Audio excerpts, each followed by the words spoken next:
un certain nombre de choses keneen dafay ñëw pour raas dem xam nga keneen mën na fa profiter par exemple pour def benn acte bu nga xamante ne pëcc xoo am bu ko defee ñoom ñu mën a légitimer ba yenn action yu nga xamante ne action yu bon lay doon que mu nekk ay pillage que mu nekk nag sa du noonu donc dama jàpp ne comme dañ nekk ci phase bu nga xamante ne dañ nekk fu nga xamante ne dal moom moo dig réew mi ñëpp nañ def lu nga xamante ne moom mooy dalal réew mi muy opposition bi rassemblement ñu jël ko teg ko ci suuf muy autorité judiciaire yi ñu xool lu nga xamante ne ay actes judiciaires yu nga xamante ne dañ koy jël loo xamante ne dafay delloowaat nu mu tëddee tension bi jóge fi muy autorité politique yi également ñu def ay discours responsable wax ay kaddu yu nga xamante ne ay kaddu rassurant yu nga xamante ne bu ko defee réew mi yëpp dal bu ko defee Sénégal mën a jëm kanam encore une fois am na solo de loolu dafaati ñu wax ci mbas mi ba léegi bala ñu dalal gan gi waa acca ci la bokk sànq ministère de la santé def nañ le point du jour li ñu ci jàpp mooy comme ci altine ji Sénégal daanaka daal li ñu am ci cas tey mi ngi toll ci 102 cas ci cas yooyu nag am na 27 cas contact 75 cas communautaires yoo xamante ne am na bu fekkente ne nag ñi ñàkk seen bakkan la juróom-benn doomu aadama ñàkk nañ seen bakkan démb ñu ñaanal leen yàlla mu yërëm leen xale leen aljana di fàttali rek ministère de la santé ñi fàttali kon nit ñi ñu respecté li naan geste barrière su jamonoy manifestation la nekk ak i rassemblement ñi ngay dem wante na nit ñi rek takk masque yi vaccination yi tamit li nemmeeku mooy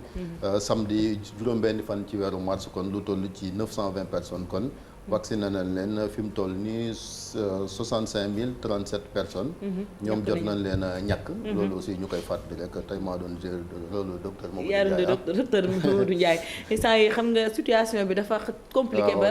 am na démb kenn ku ne waa mbas mi fu mu toll. ndax fan yi kenn waxul ay point du jour xam nga gars yi dañ ko doon tooñ léeg-léeg naan docteur Mamadou Ndiaye ak yooyu mais fi mu ne nii moom dañ koo tegandi woon fële tax moo ne mbas maa ngi ci biir réew mi sunu gan beneen jigéen bu jàmbaar moo dem keneen itam ñëw muy soxna Awa Wade soxna Awa maa ngi lay nuyu. Fatou maa ngi leen di fay bu baax. di am mbégte di la dalal. c'est partagé. mu ngi noonu ñuy màggal bëccëg gu am solo ci jigéen ñi mu tase ak situation boo xam ne métti na torop ci Sénégal ni nga ko waxee Daouda waxe ko mu nekk situation boo xam ne askan wi xiif nañu sonn nañu kenn ku ne nañu ak li la yóbbu ci mbedd mi waaye lu ci mën a am coono moom gis nañ ko ci askan wi ak yaakaar bu tas ba ñu wàcc di wax ak seen président wala sunu président sax laay wax laata ñu dugg ci waxtaan bi ak Awa Wade ñu jël keneen ci buumu jokkoo gi muy soxna Fatou Kiné Diaw soxna Fatou Kiné maa ngi lay nuyu. mu ngi noonu yéen nag yow nag ambassadeur nga bu paix mondial maanaam jàmm ci àddina wërngal këpp tey nga amoon ay kàddu yoo bëggoon jëmale ci askanu Sénégal rawatina bés bi nga xam ne daf di 8 mars muy journée internationale de la femme waaye tamit 8 mars di bés boo xam ne dañu ko jagleel ay dox muy marche pacifique ngir bëgg ñu bàyyi Ousmane Sonko ak nee ñu ni ñu jàpp ne ñëpp ay prisonniers politiques lañu.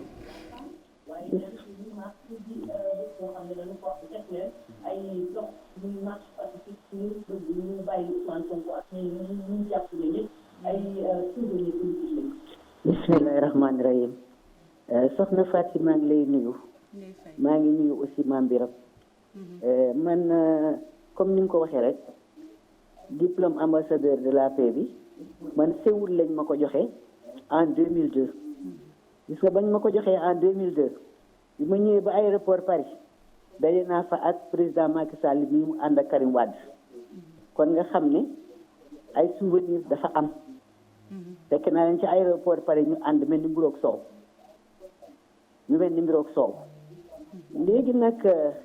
balaa may sori tuuti tamit ngeen may ma sargal suñu nawle jigéen ñi di massawu aussi ñi nga xam ne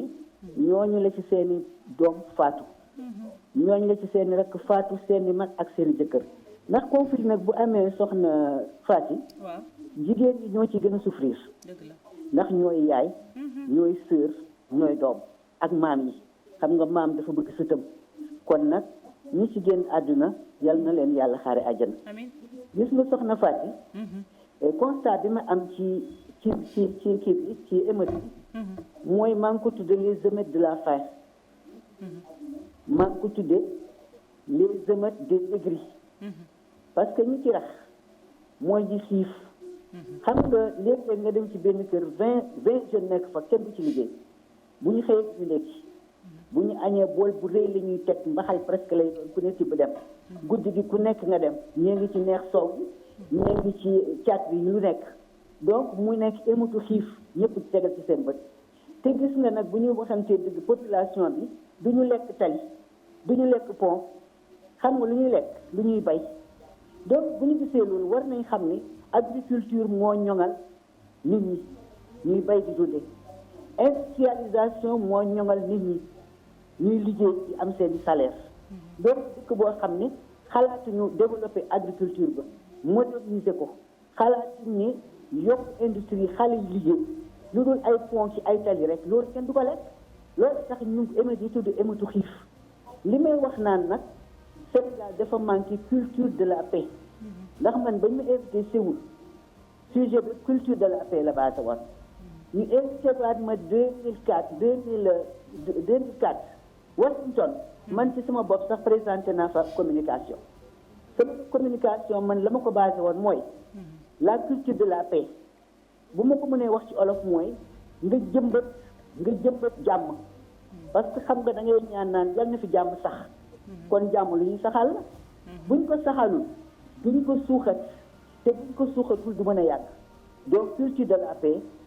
dañ koy suuxat te duñ koy njëkk a suuxat ci kër yi parce que nag parents yi aussi ci lañu parents yi bu sa doom di génn nga ni ko bul jotee kenn ci mbedd bul yàqal kenn ci mbedd koo gis muy xuloo ci mbedd ma saxal ba àtte ko ñoo gis ñuy xeex ci mbedd yi boo ci mënee dugg àtte leen donc la culture de la paix s'apprend en milieu familial donc yow say doom di dem di génn di nga seet la mu sol baax na wala déet donc culture de la paix basé ci ay valeurs basé ci ay comportement basé ci mode de vie te yooyu yëpp nag bu ci basé du ma koy waxee ci olof sax valeurs yi mooy nan laa ko mën a waxee ci olof sax mooy li nga xam ne mooy li nekk ci kaw nga koy wax comportement yi mooy ni ngay taxawee ci sa biir kër di ko taxawee ci biti mode de vie bi mooy wax fa dëgg yàlla mu nekk partage équitable bu dee ñuy joxe ñu def ko mu équitable bu dee tool yi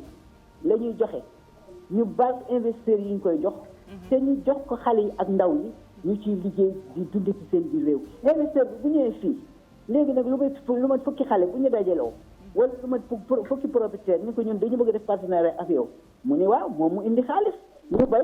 balaa ñu koy jaay mu yóbbu nag ñu transformé ko fii nit ñi dundee ko réew yi développé yëpp noonu la ñuy def mais jël ay terre jox ko ay investisseurs ñoom moom tool ya war koo bay duñu ko gis loolu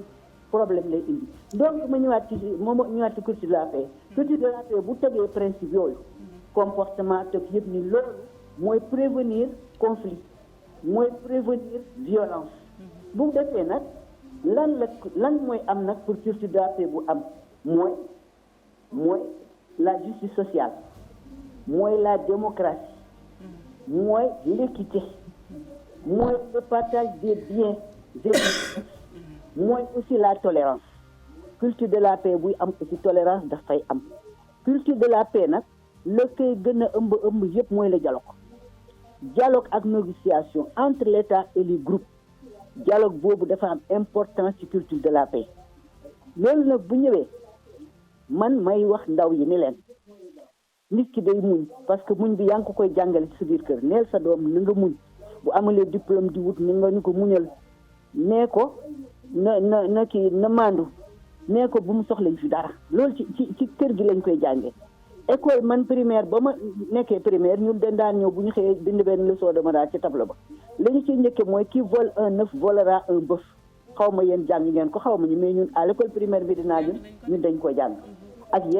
yeneen leçon de morale loolu ci kër gi loolu ci école bi la donc ci kër gi wax naa ko mu des nag au plus haut niveau de l'État état bi président de la République Macky Sall li ma koy ñaan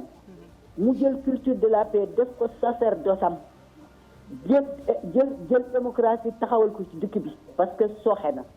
jël justice sociale taxawal ko ci dëkk bi parce que sooxe na jël équité taxawal ko ci dëkk bi parce que sooxe na parce que dëkk bi dafa am kumba am ndey ak kumba amul ndey loolu jeex ci dëkk bi bu ko defee mu daal di nag ni léegi nag amoon na ay généraux yu fi nekkoon à la retraite ñooñu dañu am ay compétences na jël ci ñooñu di leen boole ci yenn services yi ndax gis naa man xam naa ci ñaar ñoo xam ne ils sont tellement rigoureux que xam ne kenn mënu leen defloo lu dul lu yoon ñooñu ngay bàyyi xel ci ñoom bu ko defee nga daal di man mii kat defar naa les grands travaux de l'État defar naa ay tali defar naa yëpp pour embellir sama dëkk pour la am ci dëkk yi ma indi ko waaye nag niroowul sama dëkk dañoo xiif jërëjëf sama dëkk agriculture la ñu bëgg sama dëkk modernisation la ñu bëgg sama dëkk ku jox jigéen ñi ak jeunes ay liggéey la sama dëkk bëgg jërëjëf bu ko defee nag citoyens yi aussi jël culture de la paix def ko seen taxawaay très bien bu ko defee dëkk boobu yaakaar naa dina nekk un état fort dina nekk un état solide dina nekk un état prospère li may ñaan nag mooy le président Macky Sall dina génne Ousmane Sonko mi parce que jàppam Ousmane Sonko mi jox nañu les leçons yaa ngi nii jàmm amu fi boo ko génnee parce que boo ko fa téye du la amal njëriñ téye bi ay yàq rek yi indi may wax ndaw yi aussi gis nga yooyu ñuy yàq yëpp seeni bien lañu seen patrimoine la parce que boo yàqee un bien public sa patrimoine la boo yàqee un bien privé tamit sa patrimoine la parce que yaa nga fa doon liggéey tey nawle di fa liggéey loolu amul njëriñ ñoom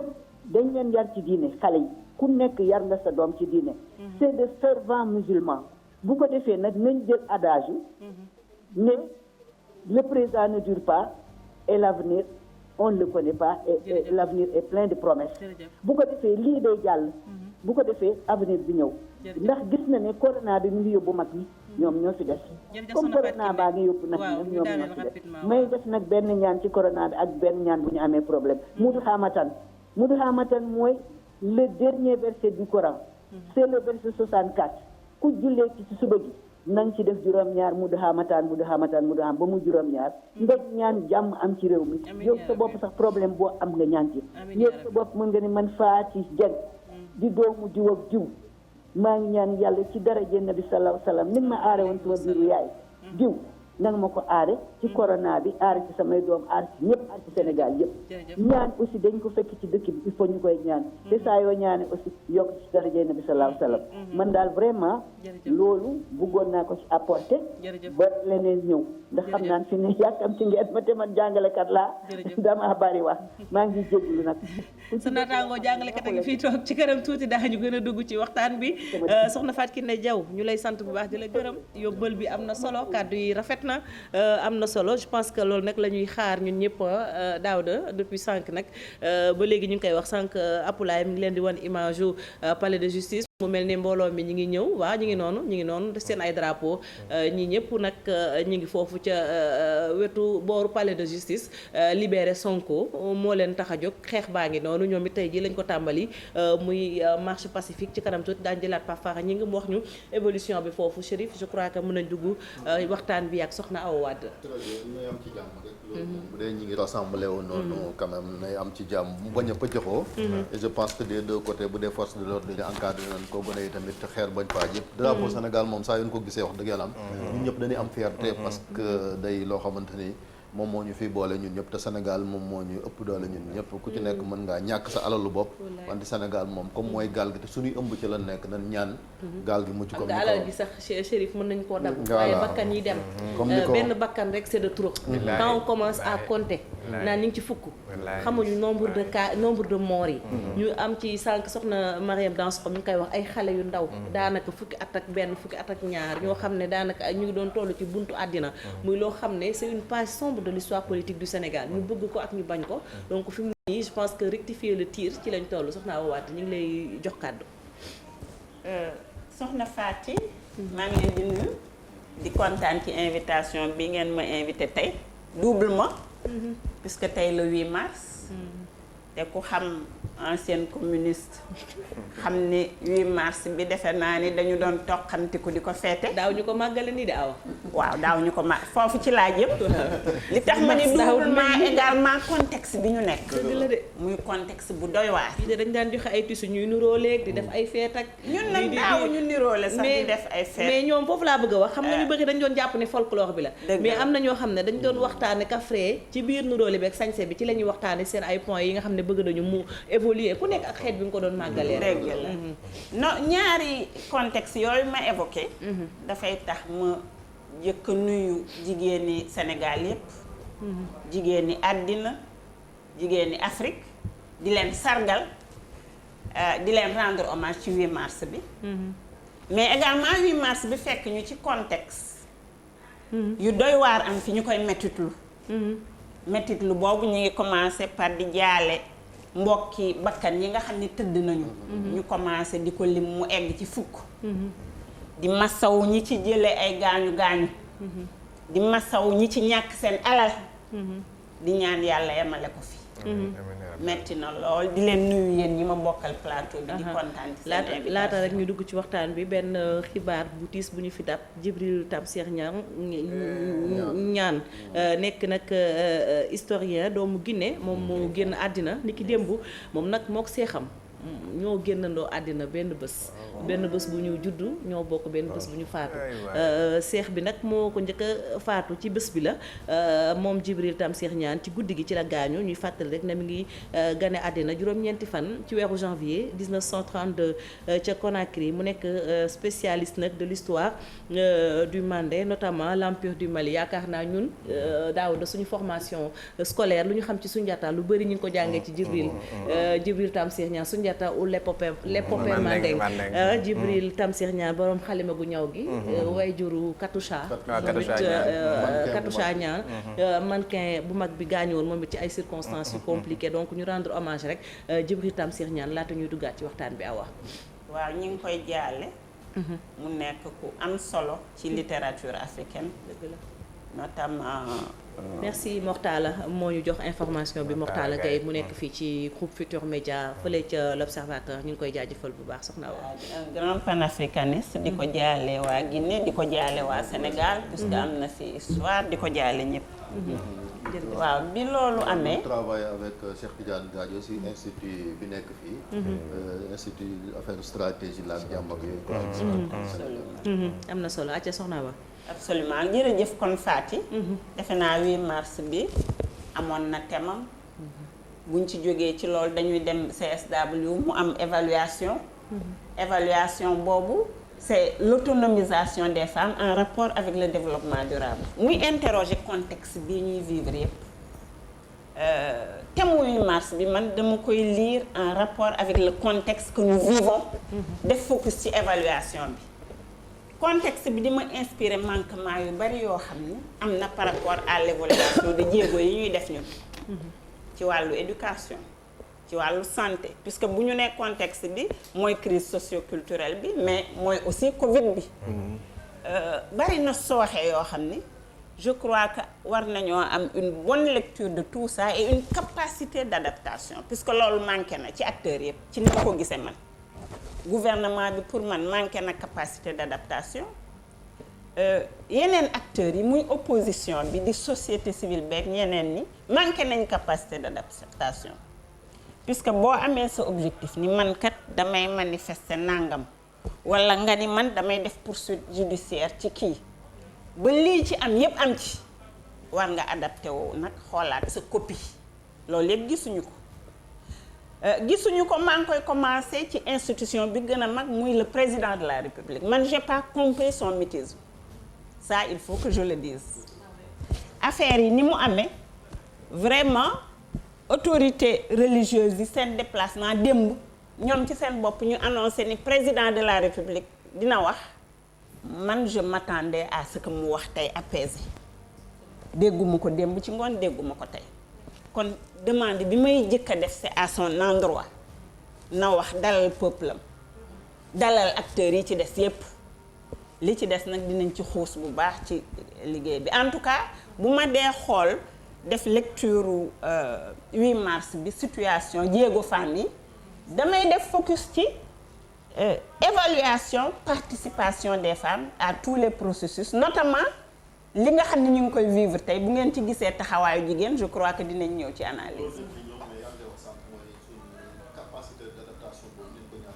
bu mel ni kon ak càggante la parce que li tubaab naan dormir sur nos lauriers maanaam des fois dana dox naan Sénégal mag ñi baax ñi tëdd dara duñu dal mais danoo toll ci jamono joo xamante ne aussi yenn saa yi comme garab gi dee jëmbat ko même guy sax jëmbat ko dina tax au moins mu bañ a dee. lu am solo te loolu dafay interroger également suñu éducation ak suñu stratégie ni ñuy jàngale ci suñu Sénégal suñu système éducatif en tant que chaîne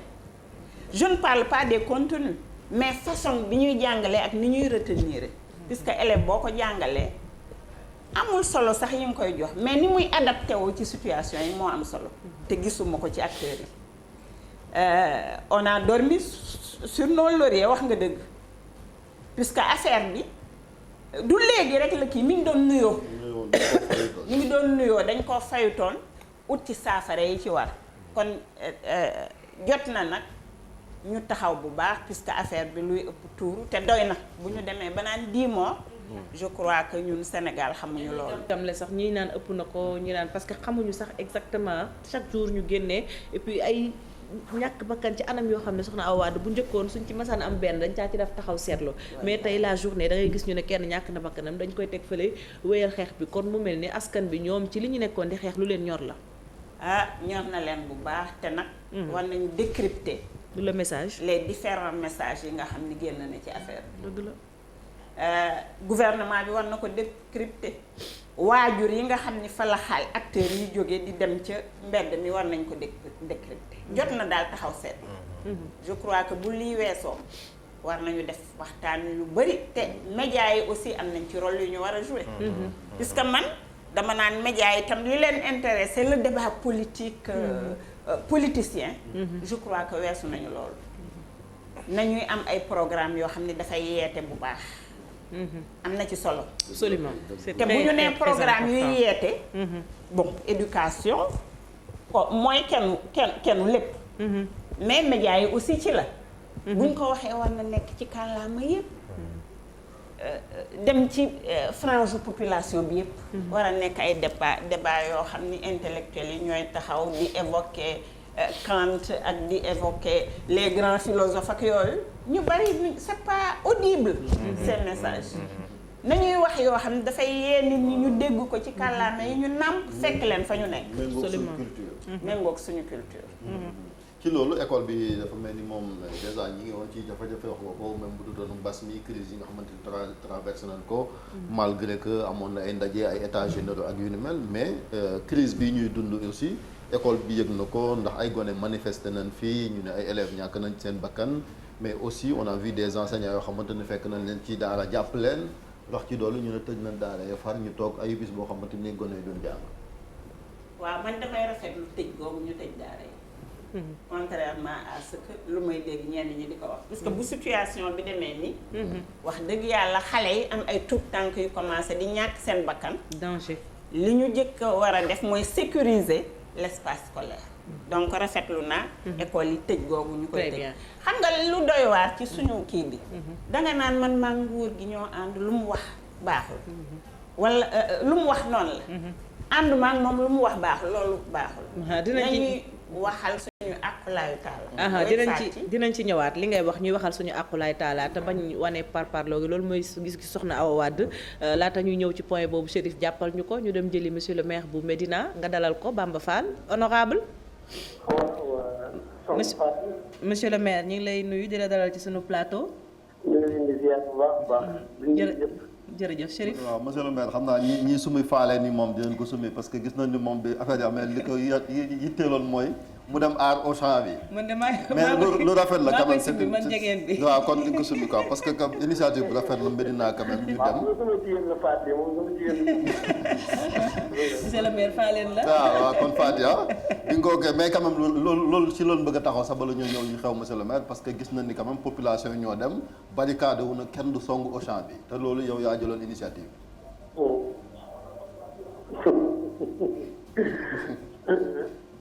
waaw Chérif. man am. waaw ñu ngi lay dégg monsieur le maire yow rek la ñuy déglu. maa ngi ci terrain bi nii sax maa ngi biir Médina ci terrain bi. di ñaan xale yi pour ñu fexe ba yàq bañ a am daal bañ a yàqal kenn bañ a gaañu kenn bañ a yàqule. ndax déjà coono yi ñu daj yi dafa doy parce que gis nañu ay boutique jàmbur yoo xam ne dañuy leen a daj. te boutique yoo xam ne Macky Sall moom Ousmane Sonko moomu ko. te comme moom dana góorgóorlu bu ñu leen njabootam te tey ñu kan moo koy remboursé. gi am nañ ci benn xale aussi bu ci faatu fii ci Jekkonoor tamit démb lañ ko doon dëjël yi mel noonu nag dafa tax ñun ñëpp ñu taxaw tey nii soxlaatuñu loolu. li nga xam ne sax moom laay gën a bëgg a wax mooy sama rakk Abdou Mbow honorable député laa bëgg mu seetaan li muy wax parce que boo dégloo message Ablaye Wade bi vraiment soxlawuñu jamono ji ay ñuy dem ba je m'en boutique dugg soxlawuñu ko dañoo soxla ñoo xam ne dañuy dalal réew mi dama ne yàlla sax laa wax ci diine ji ñu jox am na foo xam ne bu xat-xat amee danaa la wàññi julli yi wala wàññi saar yi wala gàttalal saar yi donc ay loi yooyu mu ñuy wax ay yooyu soxlawuñu ko jamono ji li ma koy conseillé mooy bu àdduna tollee fii bu amee ñu ciy dox jàmm même boo xamee sax ne loi bi lii la wax li nga ci war a wax mooy mu rafet rek mooy li ñuy dox muy jàmm yàlla na ko yàlla sottal te dama ko ba wax ni ñu demandé wuñu annulation député yi suspension provisoire lañu demandé ba session bi jàpp réew mi dal mais wax Macky Sall tamit nii réew mi fii mu toll bu tollee ci calamité am na ci yoo xam ni soxlawuñu ko ci ay loi yooyu na may nit ñi li ñu bëgg nit ñi sonn nañu nit ñi liggéeyatuñu nit ñi xiif nañu couvre-feu bi sonal na leen tey jii yaakaar naa exposé nañu ñëpp maa ngi dégg sànq nga wax waxi mbas mi man dem naa ba ne xanaa mbas mi lacrymogène yi moo tax mbas mi parce que mbas mi tey sans la ñu am donc li nga xam ne moom la ñu tey mooy jeunes yi bu ñu nangu ko instrumentalisé man di Ousmane Sonko laa défendre ndax gëmuma li ñu ko jiin wante bu mu tax ñu yàq réew mi bu mu tax ñu taal réew parce que man Sénégal émergent bi ñu doon wax bu fekkee ni liñ jot a yàq yëpp dañ ko war a defaraat kañ la ñuy dolli benn paa ci lay fa ñu tolloon dinañu yàq dellu fa ñu tolloon tey ñu bëri liggéeyatuñu Auchan bi 1700 personnes daan utilisé te tey 1000 personnes dinañ def au chômage mais xale yooyu kan moo leen di dimbali ci li ñu lekk lu ñu naan te ay père de famille la ñu kenn ñu luyee woon seen doom yi ñu daan fayal ñuy jàng courant ba ñu fayal ndox mi kan mooy koy fayal boutique yi nga xam ne yàq nañ leen mais am na père de famille yoo xam ne seen dépense ci boutique yooyu dañ ko joxe woon tey kan moo leen di delloo loolu ma ne tey RFM ak leneen ak yi yàq mais ñooñu tey bu ñu existé wul information fu ñu koy jëlee ci donc président réew mi day toll foo xam ne yaay jël say responsabilité parce que ñi lay dugal ñëpp demal na ñi lay dugal bu mbuñ coolee dañuy daw ana ñu doon dugal Abdoulaye Wade ani tey groupe yi woon Abdoulaye Wade ñëpp ba nañ ko ani ñu woon Abdou Diouf ñëpp ba nañ ko président bu tàngee ñëpp dañ lay baax tey réew mi ay terroriste nekkuñu fi réew mi ay bandi néewuñu fi réew la boo xam ni boo jàppee ni problème Ousmane Sonko kese moo tax ñëpp dañu lay nax problème yi tax nit ñi jëm dañoo bëri te wuute kon boog jàngatal lan moo tax nit ñi nga jéem koo réglé fa la ñu Abdou Mbow fa la ñu Moustapha Niasse nag moom ma koy ñaan mag du doxalee ni muy doxalee mag day nekk père de famille at yi mu toll président bu ñu ànd na ak moom am na ci foo xam ne même bu fekkee ni président de la République dafa war a jóg moom la ñuy yaakaar moom muy mag mun ko Macky Sall sama doom nga pour jàmmi réew mi lii kat bu ko waree voté arrêté ko ñu bañ koo voté mais lu ñëw nga voté ko dem nañ ba assemblée nationale amatul crédibilité maa ngi ñaan nag waa réew mi képp ku bëgg réew mi képp ku bëgg ëllëg nga diriger réew mi boo nga fekkee réew mu yàqu doo ko mën a diriger kon li nga xam ne jot nañ koo am nañ ko maintenir wur luñ ci dolli mais li ñu doon am ay institutions yi ñu yàq mais loolu lu ñaaw la investisseurs yi kan ñu ne waa ñëw Sénégal yi bi investir sa xaalis tey dañu daan cité en référence tey ñu bëgg ñu reetaan nañu arrêté loolu parce que tey képp ku seetaan wala képp kuy dalee Macky Sall bis bu sa kër tàkkee ci ngay doog a xam ne coono mel am na ñu doon ubbi seen làmmiñ réew yi di wax buñu taalee seen kër ba léegi kenn dégg fi leen kon bu ñu xaar loolu am nañu fekk li jot a yàqu ñu jéem ko defar ci bis ni ki tey dee bañ a amati lakk bañ a amati may ñaan tamit maire yëpp di ñaan gouverneur yi di ñaan police bi dañuy waxtaan ak xale yi dalal leen di wax population yi nañu waxtaan ak force de l'ordre yi bañ a yàqati benn institution bañ a yàqal kenn bañ a gaañ kenn ndax képp ku ci dee mbokk jàmbur la te ëllëg bu sa mbokk dee woon doo waxee noonu kon nañu ñaan autorité yi ku ci am sa dëgg yooyu wax te wax yu bon yooyu wax nañ ko téye Macky Sall ñi lay jëy dañu lay nax Macky Sall réew mi bu daanoo boo daanoo dootoo gis ñi lay jëy tey ki la bëgg mooy ki naan la Macky Sall arrêteel da waxtaan ak peuple bi loolu la amul lu may wax. jërëjëf monsieur le maire Bamba Fall muy maire bu Médina doon joxe xalaatam ci tolluwaay réew mi ñuy fàttali ne tey nag bëccëgu dox la mais marché pacifique xam naa par fara ci kanam dinañ ko amaat Chérif am nga beneen information. waaw mooy toujours rek xam nga fake news yi dafa bëri. parce que jamono ji ak réseaux sociaux yi di yàq xel yi. moom moo tax it hôtel Lamantin Beach nekk fële ca Saly ñoom it génn nañ benn bataaxal di leeral parce que dafa am ñuy. véhicule la information naan Aliou Sall dafa dem làqatu ak bàyyi nit di leen jéem a kii loolu nag ñoom weddi nañ ko wax dëgg yàlla am parce que hôtel yi déjà mbas mi da leen a impacté buñ ci yokk leneen donc loolu du dëgg muy précision boo xamante ni waa Lamantin Beach def nañ ko jëm rek ci xibaar yi nga xamante ni ñuy lëndëmal xel yi ñoom très bien est-ce que lu ñu dem seeti Habib dafa mel ni waa assemblée génn nañu Habib waaw soxna Fatou aywa les derniers développements waaw de génn nañ jamono ji ñi ngi nii taxaw ñi leen ci fekk moo di Mamadou Diop Decroix ak ki nga xamante ne moo di Aïda Mbodj jamono ji nii ñu déglu rek ki nga xam ne moo di Mamadou Diop Decroix gannaaw ba nga xamante ni déposé nañ résolution bi honorable. waaw jërëjëf def naa ne ci subaak léegi président Moustapha Guirassy mi ngi leen koy expliquer ñoo ngi nii di soog a wàcc ci bureau président assemblée nationale déposé nañu kayit gi te comme ni mu leen ko waxee da ci am benn tomb boo xam ne dafa wax ne assemblée sañ na ginnaaw bu mu yëkkatee malaanum kiiraay ci ab député assemblée sañ na laajaat pour malaan moomee ak topp googee ñuy topp député boobee ñu dakkal ko maanaam ñu aj ko dafa am tomb bu may loolu assemblée nun nag ñu def maanaam li ñuy wax recours pour wax waa assemblée ñu dajawaat daal di dakkal daal di aj loolu bu ko defee yii ñuy dox yëpp dinañ ko mën a ajandi ba seet situation bi nu muy demee lii daal mooy tànki jàmm la tànki defar la waaye tànk itam nag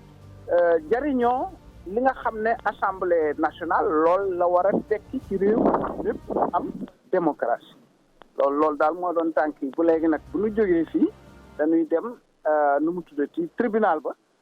ginnaaw convoqué nañu tey Ousmane Sonko jaadu na député yi ñu doon liberté démocratie ak non inscrit ñu man faa dem masawu ko ak bokk ak moom solidarité. yaa ngi yaakaar ngay topp seen bëgg-bëgg. mu ne. yaa ngi yaakaar benn bokk yaakaar topp seen bëgg-bëgg.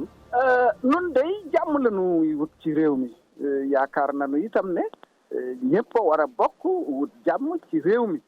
moo tax lii nga xam ne laaj nañu ko te assemblée te yoon may ko assemblée nationale nun ñëpp waroon nanoo man nun député yi àndandoo ci bëgg loolu ndax loolu bokk na ci li mën a delloo si jàmm ci réew mi. muy kaddu yu Mamadou Diop Decroix te ñu jéem a xool ki nga xam ne moo di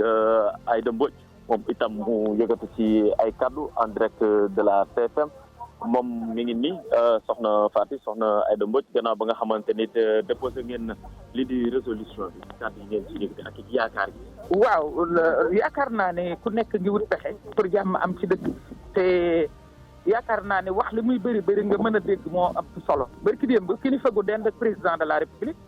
nee na moom am na sañ-sañu ndax président da koy déglu nee na yor na nopp président pour que bu nee président bàyyil mu bàyyi kon président moo jàpp bu ñu déggee loolu nag kon dañuy wax président comme moo jàpp ni ko na profité ci article 51 bii nga xam ne bu règlement intérieur pour wax ko ne ko loolu mu jàpp na ko bàyyi sunu collègue ba session bi jeex loolu la ñu article 51 may ni groupe bu député bu ñu dajaloo signé jox ko président assemblée mën nañ ko def muy résolution boo xam ne bu ñu ko voté dinañ tëral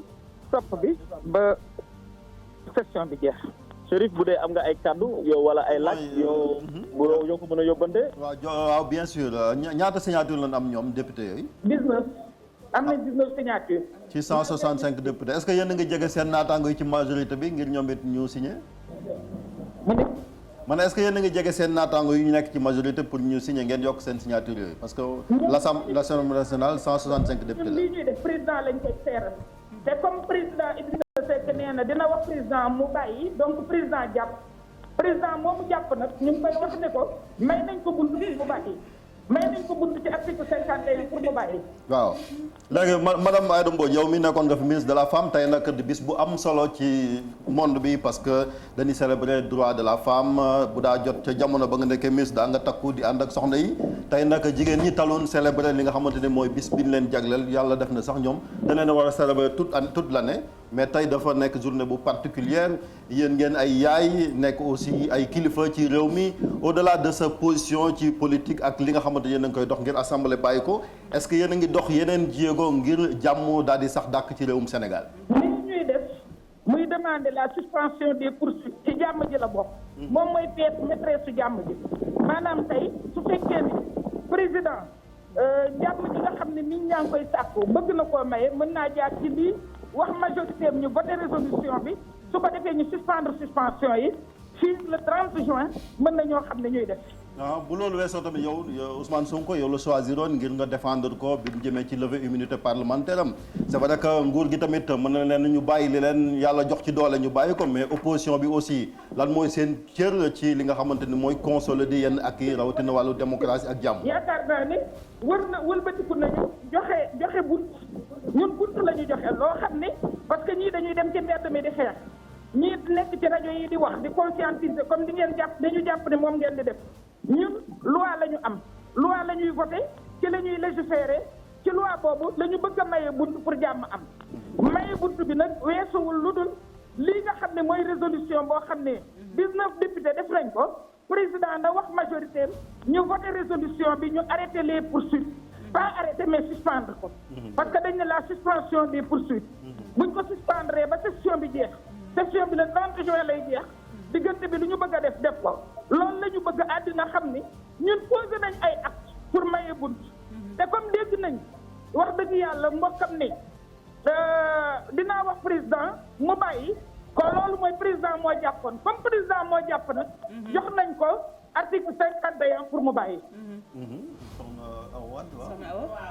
man de li ma doon wax nii rek mooy wax ak yow moom mi nga xamante ne jiite woon na fi UDN nekkoon ca UNSAS. waa soxna Aïda man li ma gis rek mooy li ñu doon wax léegi capacité d'adaptation bi ku nekk fàtte affaire politique fële loolu bu fekkee jàpp nañ ko question bi mu la posé ni la est-ce que dem nga approché yeneen député yi foog naa ni tontu woo ci walla li ma ci dégg man mën na am dama juum mooy tàyyi nga ko puisque majorité bi na président demandé man li ma doon gis li ma la doon digal mooy ngeen di dem député yi ngeen proposé leen bu dee Sénégal rek a leen ñor yo proposé leen résolution bi. ay burkinabé du ñu ay extraterrestre ci réew mi la ñu dëkk xam nañ leen bu président ni woon tey nañ wote lii ñu wote ko ñoom noonu kenn ku nekk assemblée xam nga sa morom ku nekk xam nga ni ngay doxe kooku ŋàññ sa majorité tax nga ŋàññ ko du affaire politique du dara yow moomu di wax xaw ma kan la mais xam nga li may wax. Man la Awa Wade Aïda. Awa yow xam nga ni. Man la Awa Wade. Awa xam nga ni. waaw ñun bariwuñu temps. wuñ ma bariwuñu temps yow xam nga dañuy rationaliser temps. au lieu que ngay dem ci benn kay demal ci ndeyu mbi liggéey mooy président. moom moo yore ci gël gu yëm. d'autant plus que ñun kilifa wax ak ñun. ñun kilifa moo wax ak ñun moo ni j'ai l'oreille attentive du président dinaa ko wax mu bàyyi. kon nag président moo jàppoon comme moo jàpp te mën nañ koo wax mu bàyyi ñun jox nañ ko article 51 pour mu bàyyi jërëjëf. man nag gisee wu ma ko dem noonu wax dëgg yàlla. Fatou bëgg naa interpeller Daouda mi aussi ci li xew. parce que au même moment gis nga mobilisation bi ci kanam tribunal ba. li ñu koy gis bëriwul quand même juge bi sax xam nga dañ naan justice moom dañ koy rendre ci sérénité. mais bu fekkante ne quand même pression moom fu nekk lay jógee comme li ñu koy waxee des fois justice bi. est-ce que li aussi buñ ci jógee yàgg nañ ko wax ci indépendance justice wala yu ni mel. boobu léegi aussi nit ñi jàpp ni même magistrat yi ci boppam yàgg nañ ko wax mais lii ñu gis nii tey c'est quand même inédit ay nit rassemblé wu yore drapeau au même moment quand même am na justiciable boo xam ne ñi ngi càmbar ay mbiram magistrat bi ci boppam est-ce que dina mën a sax liggéey ci sérénité wala il est sous pression parce que gis nañ koo xam ne pression sax mu tax bon il a invoqué des pressions familiales mooy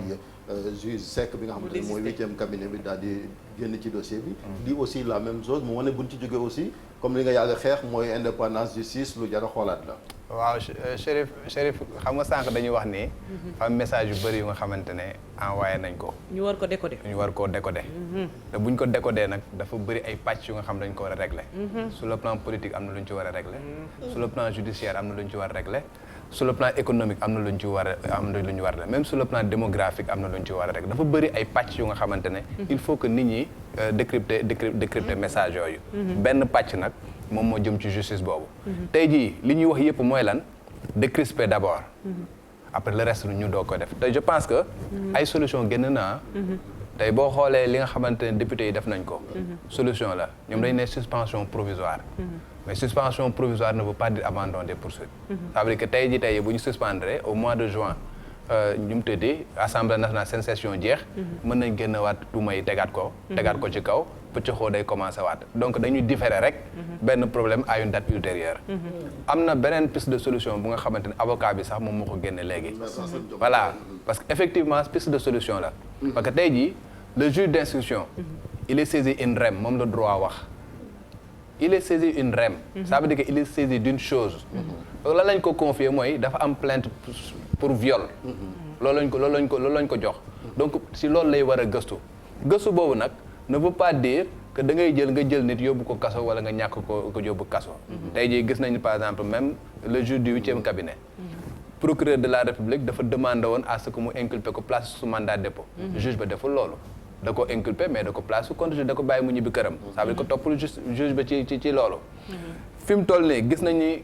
dans l'affaire des nu tuddee Petro-Tim ba mu fi ñëwee juge ba ba ñu ko joxee dossier pour que mu def instruction amul kenn ku mu inculpé amul kenn ku mu place sous mandat de dépôt def na instruction def ay audition déglu ba en fin de compte mu am nu tuddee sa religion daal di wax ne amul kenn ku nga xamante ne laala nga ci mbir mu jël non lieu mu daal di koy teg de la même manière ci affaire bi am na possibilité def ay audition régime mu nu mu tuddee naa la ko témoin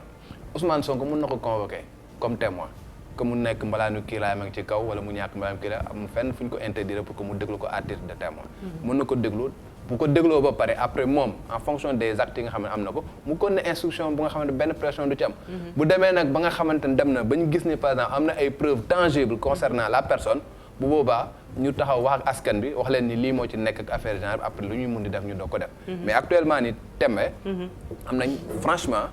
des leviers yu nga xamante ne mën nañu actionner pour que duñ tordre le bras à la justice duñ tordre le bras à l'Assemblée nationale institutions yi continuer d'être des institutions fortes et ñëpp am li nga xamante ne moom lañ bëgg actuellement. sëñ Sadikh Niass laata ñu lay libérer sa kàddu gu mujj par rapport ak li Daouda wax ak moom li ma ko bëggoon a interpeller mooy ñoom société civile en 2008 am na lu fi amoon ñu ko wax les assises nationales li ñuy waxaat yi yëpp daanaka tënkoon nañ ko ba waxtaanee ak même président bi mu ñëwee amoon na CNR yi également Amadou Mokhtar Mbow. ñu ñaanal ko yàlla moom it gudd fan ndax ci mois de mars bi lay célébrer 100 ans. moo ko jiite woon malheureusement jëfewuñ ko bañ nee nan lan ca tënk buñ ko jëfe woon xëy na jafe-jafe yi ñu wax ci institution yi wàllu justice. duñ ko dund tey. effectivement loolu dëgg la. mooy li nga xam ne defoon nañ ko ci assises nationales yi. je pense que day résumer rek li Daouda wax léegi. te waxoon naa ko ci début bi dafa amee conflit da ngay arrêter conflit. après ñu def construction de la paix. bu ñuy tabax jàmm am na ku ko wax suuxat da ngay suuxat. boo koy suuxat nag da ngay xool institution par institution secteur par secteur. justice am na nu mu tëddee il faut ñu jubbanti ko loolu ñëpp xam nañ ko il faut ñu defaat taxawaat xoolaat ba nga xam ne boo xoolee sunu institution judiciaire ci réew mi est-ce que décision boo xam ne nii dafa contredire un peu pouvoir bi bariwul xanaa benn yoon la woon mooy 5 ans yi 7 ans yi te yooyu xam nga lu bari nee nañu foofu la ko bëggoon jaarale mais dafa am réew yoo xam ne nguur gi day indi benn kii ñu kaase ko yóbbu ko fële loolu nag tant que yegguñu sa nit ñi tamit dañuy am xel ñaar maanaam nañu tëggaat suñu justice ba nga xam ne indépendance bi bu amee sax ñu renforcer ko génne ci loxo exécutif bi nu mu ci fësee ñu wàññi ko loolu yëpp defoon nañ ko ci assises yi waxoon nañ ci ay système ay cour constitutionnel conseil constitutionnel ñu renforcer ko ak yooyu am na lu si président def mais dañu ne doyul maanaam nañ ci taxawaat ñu saytu ko ci affaire économie même chose parce que def nañ ba nga xam ne am na ku ko fi wax léegi cohésion bi au niveau économique démocratiquement ni ñuy séddaloo suuf yi ni ñuy yooyu yëpp day indi ay frustration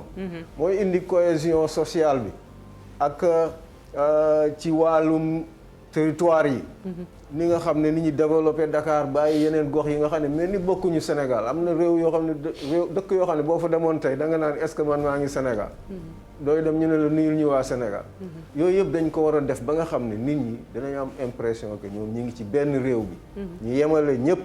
justice dafa nekk loo xam démocratie sociale boo xam ne day am ni ñuy tabbee aussi député yi dañ ko xoolaat assemblée dañ ci war a saytuwaat xoolaat bu baax ba nga xam ne ña fa nekk dañ fay toogal askan bi bañ fa di toogal ak kuréel wala ñu naan man député ndiw laa ak yooyu dañ ko war a fexe. ay député président comme ni ñu toll ni tey pour man. ce sont des représentants demoon du nañ peuple. foo xam ne comme lu Awa Wade doon laajte. laajatul sax ñu naan président na wax ak yooyu. député yi ci seen bopp ñoo naan hey. lii daal moom nii lii ngeen def nii rafet na ñun ànd nañ ci. loolu sans même balaa assemblée di loolu sax justice bi comme ñi ngay déglu sa waay ñoom justice ñoom def seen responsabilité ba nga xamante ni même. def seen responsabilité maître Assane Dioma Ndiaye lu mu wax. solution la loolu buñ ko jaaralee. assemblée li ñuy wax solution la. femme yi ma dégg démb ci plateau defe naa TFM la. Zahra yaa nag ñoom kii ñu ne ñoom aussi. pare nañ parce que am na foo xam ne bu ñu fa tollee. dama ne affaire parti dañ ko war a teg fële. ñun société civile lañ. toppatoo wuñu kii Sonko la te ñun ñoo njëkk a lancé appel. mouvement M2 bi boo xoolee déclaration bu ñu def démb si guddi. xaw ma jot ngeen comme de dañu ne leen nommément. mouvement bi na ngeen taxaw wax. ne yéen non violence moo leen tax daf leen appel effectivement dina ci wax. ñun lancé nañ leen appel dañ leen a nommé wax leen ne leen non violence bi c'est important. seeni militant nañu dox ci jàmm li am Casamance dañ koy rafetlu. bu ñëpp doxalee woon noonu man c'est sûr que demande boo demandé dinañ la autoriser parce que dañ koy encadrer. gis nañ marché yi ñuy autoriser encadrer leen du indi benn fitna. mais day fekk tamit débordement yi dañ koy dindi. ba nga xam ne du am benn infiltration. ñoom ci seen bopp ñu saytu ko dimbale police bi dimbale leen ci. ñu appeler seen militant. Ousmane Sonko ci boppam même bu dee dañ ko téye. war na wax ñi nga xam ne moom la ñuy dimbale bu ñu yàq alalu kenn bu ñu dem ay Lamantin Beach di koy yàq bu ñu dem fii di yàq ay tribunaux ay public yooyu dafa nekk loo xam ne dañ koy lancer appel parce que ñun faruñu fii. ku ci nekk am nga cër boo war a taxaw. pour jàmm ji gën a dëgër ci réew mi. président aussi ñu ngi koy déglu. mu wax assemblée bu ñu defoon lii. dinañ xaw a dinañ siggil du moins askan wi ndax dinañ wane ñoom it seen pouvoir. te ne ñun am nañ possibilité. réew mi demee fenn sax ñun ñu téye. def ci suñu loxo. ba jàmm ñëw loolu daal. moom mooy sama wax. ñu dégg waxtaan ak woote yi nga xam ne kilifa diine yeeg ñëpp a ngi koy woote. vraiment ku ci nekk dox ci sa tànk. ba mat sëkk. bu ko defee jàmm dellu si ci réew mi li ñuy wax génie sénégalais bii ñuy wax. le génie Sénégal dafa am xereñ te bu nekk ci moom. ñu wane ko ci mbir mi. ba nga xam ne ëllëg dinañ bett ñu bëri. jërëjëf ñi nga xam ne ñu doon xaar ñu dugg ci buutu. jërëjëf Sadikh Niass moom moo jiite RADDHO ñu jaajëfal ko bu baax a baax Chérif dañuy delluwaat ci assemblée nationale fekki fa Pape Fara Gningue Fara. tribunal la nekk. dama bëgg a wax ne palais de justice ngeen baal ma parce que député yi moom a xaw a bi député yi jógee assemblée nationale dem fële ca palais de justice information boobu moo nekkoon ci bopp bi ñoom nee nañu assemblée nationale fële lañu jubal si palais de justice Pape Fara ana député yi yegsi nañu wala yegseegunu waaw yegsi nañ Cheikh Mbacke Bara Dolly mu ngi noonu taxaw sol mbasin bu doon daa def échappe ànd ak Moustapha Mbaba Guirassy ay dëmbooj ak yeneen ñaari député ndax nag dañoo xaw a jubal ba ca fële nga xam ne moo nekk ci parking bi ñoom ñu ngi taxaw ci bunt bi gendarme yi génn na ñu ngi ñëw di waxtaan ak ñoom nag dañoo bëgg a dugg ci biir xaw ma nag bu duggee ci biir lan lañ fay def ku mel ni Mamadou Diop Decroix ñu ngi nii sol mbasin bu weex bi daa mel nag mu ngi wax ak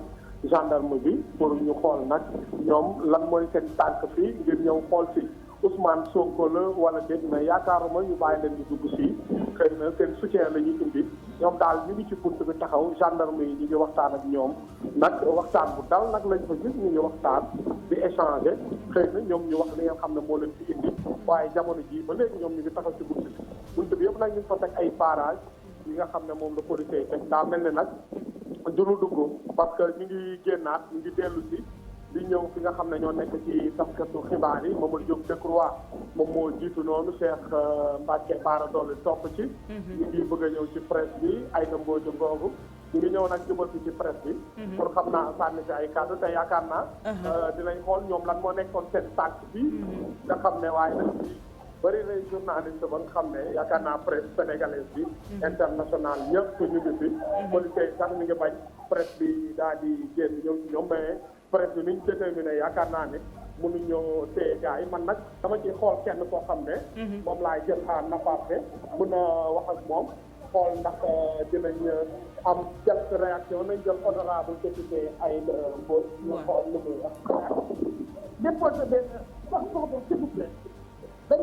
demoon assemblée déposé là-bas boo leen bëggee wax moom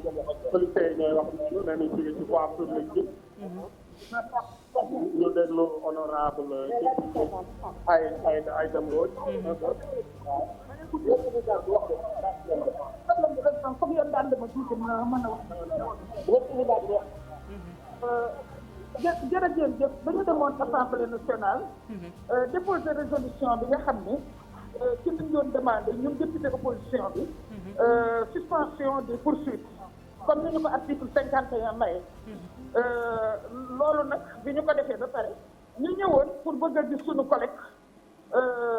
Ousmane Sonko apporter ko suñu assistance psychologique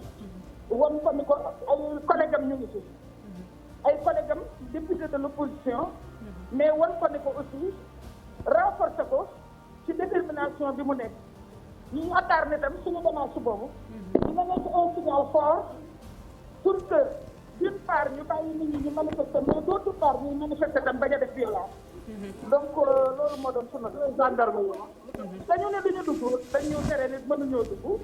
décliné ni ñun ñëpp suñuy identité malgré tout le commandement en toute courtoisie wax nañu ne mënu leen a dugg parce que loolu la jot parce que il est entre les mains de la justice pour reprendre ces termes.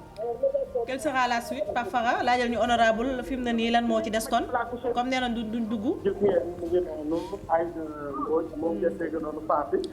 dañoo ñëwoon pour ñoom apporter seen soutien ci Ousmane Sonko. waaye nag dañu ñëw ci commandant bi en toute courtoisie. na leen wax dëgg yàlla mënuñoo dugg danoo nekk ci wàll loxoy yoon. yaakaar naa ni loolu ci mën a jàpp ñun tamit ñu ngi noonu di wax ak presse bi suñu paree dinañ dem fi nga xam ne moom moo nekk delluwaat fañ jógee ko. Fara naka manifestant yi fan lañ toll ba tey ñu ngi taxaw ak seen ay drapeau. waaw ñu ngi taxaw ak seen drapeau ba léegi police ngi taxaw seen kanam ba léegi daal yaakaar nañ ne jàpp dina am ndax ñoom fi mu ne seen xel ak xalaat yëpp mu ngi li xew ci biir palais bi lan ban décision mooy jóge ci yaakaar naa après loolu mooy déterminer suite bi ndax nag ñoom drapeau la ñu indi di def ay hymne national yu bëree bëri di ko santé di wax libéré Sonko di wax pour yàlla ñu ngi lay ñaan Sonko jël ndam lii vrai supporter la ñu ñëw taxawee pacifiquement fële ca rond point police tamit daal di ñëw taxaw jàkkaarloo ak ñoom wax dëgg yàlla loolu lañ ci nemmeeku amagul benn loo xam ne jaxasoo la wala pëccëxoo la pour l'instant député yi ñoo ñëwoon seet seen collègue pour apporter ko leur soutien. Très bien Pape Fara Gningue ñu garder la en repérage ci kanam tuuti daañu la lambaat ñu xool mbir mi fan la toll Boubacar Dias mi ngi wax ne itam foofu ca Ziguinchor ba léegi ña ngi ca manifester ya c'est-à-dire Niass ñu lay jaajëfal xam naa ci kanam tuuti bala ñu yëkkati jataay dinañ jox professeur Abou Kane nekk économiste ci waxtaan wi Chérif yaakaar naa mën nañu weer Daouda ak Soxna Awa Wade. Daouda lu bëgg laaj pour rappeler rek ñi ñuy seetaan ne Ousmane Sonko mi ngi ci bureau doyen des juges d'instruction depuis exactement 34 minutes. 11h la mbir yi tàmbali bu sukkandikoo nag ci xibaar miin li naan audience de première comparution la loolu moom lu mu wëndu.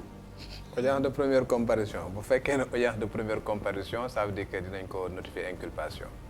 voilà soit dañ ko doon entendre comme témoin nga xamante ne day ñëw ñu déglu ko.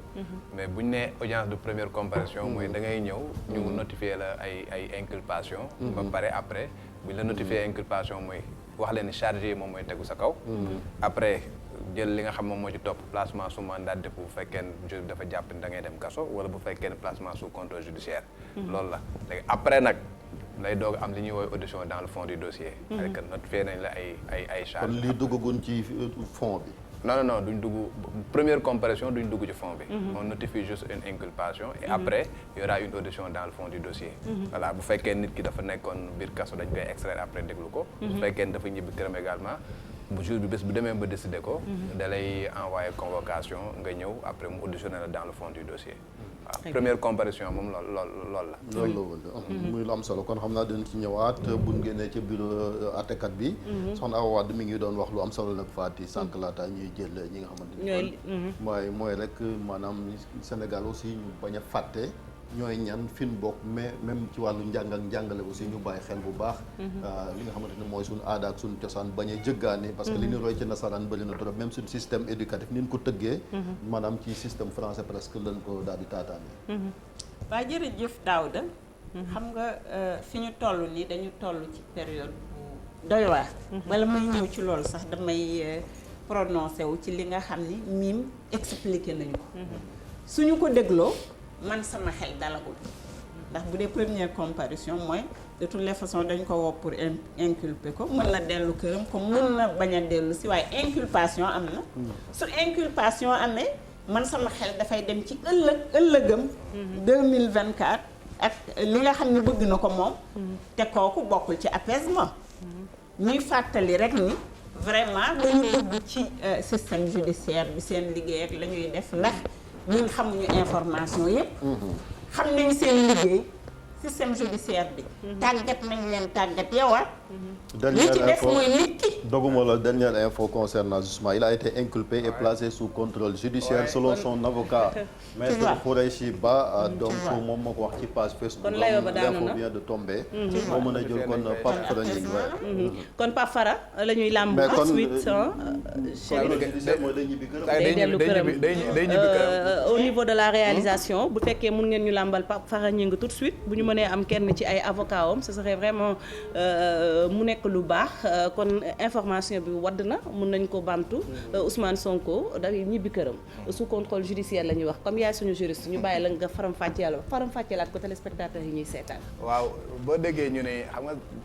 depuis si suba maa ngi lay wax ni amagul benn charge bu nga xamante ne retenir nañ ko contre Ousmane Sonko parce que inculpation loolu mooy toppe nañ leen léegi tant que nit ki inculpé guñ ko toppee guñ ko dara léegi nag inculpation moom mooy par exemple boo demee France mise en examen la ñuy wax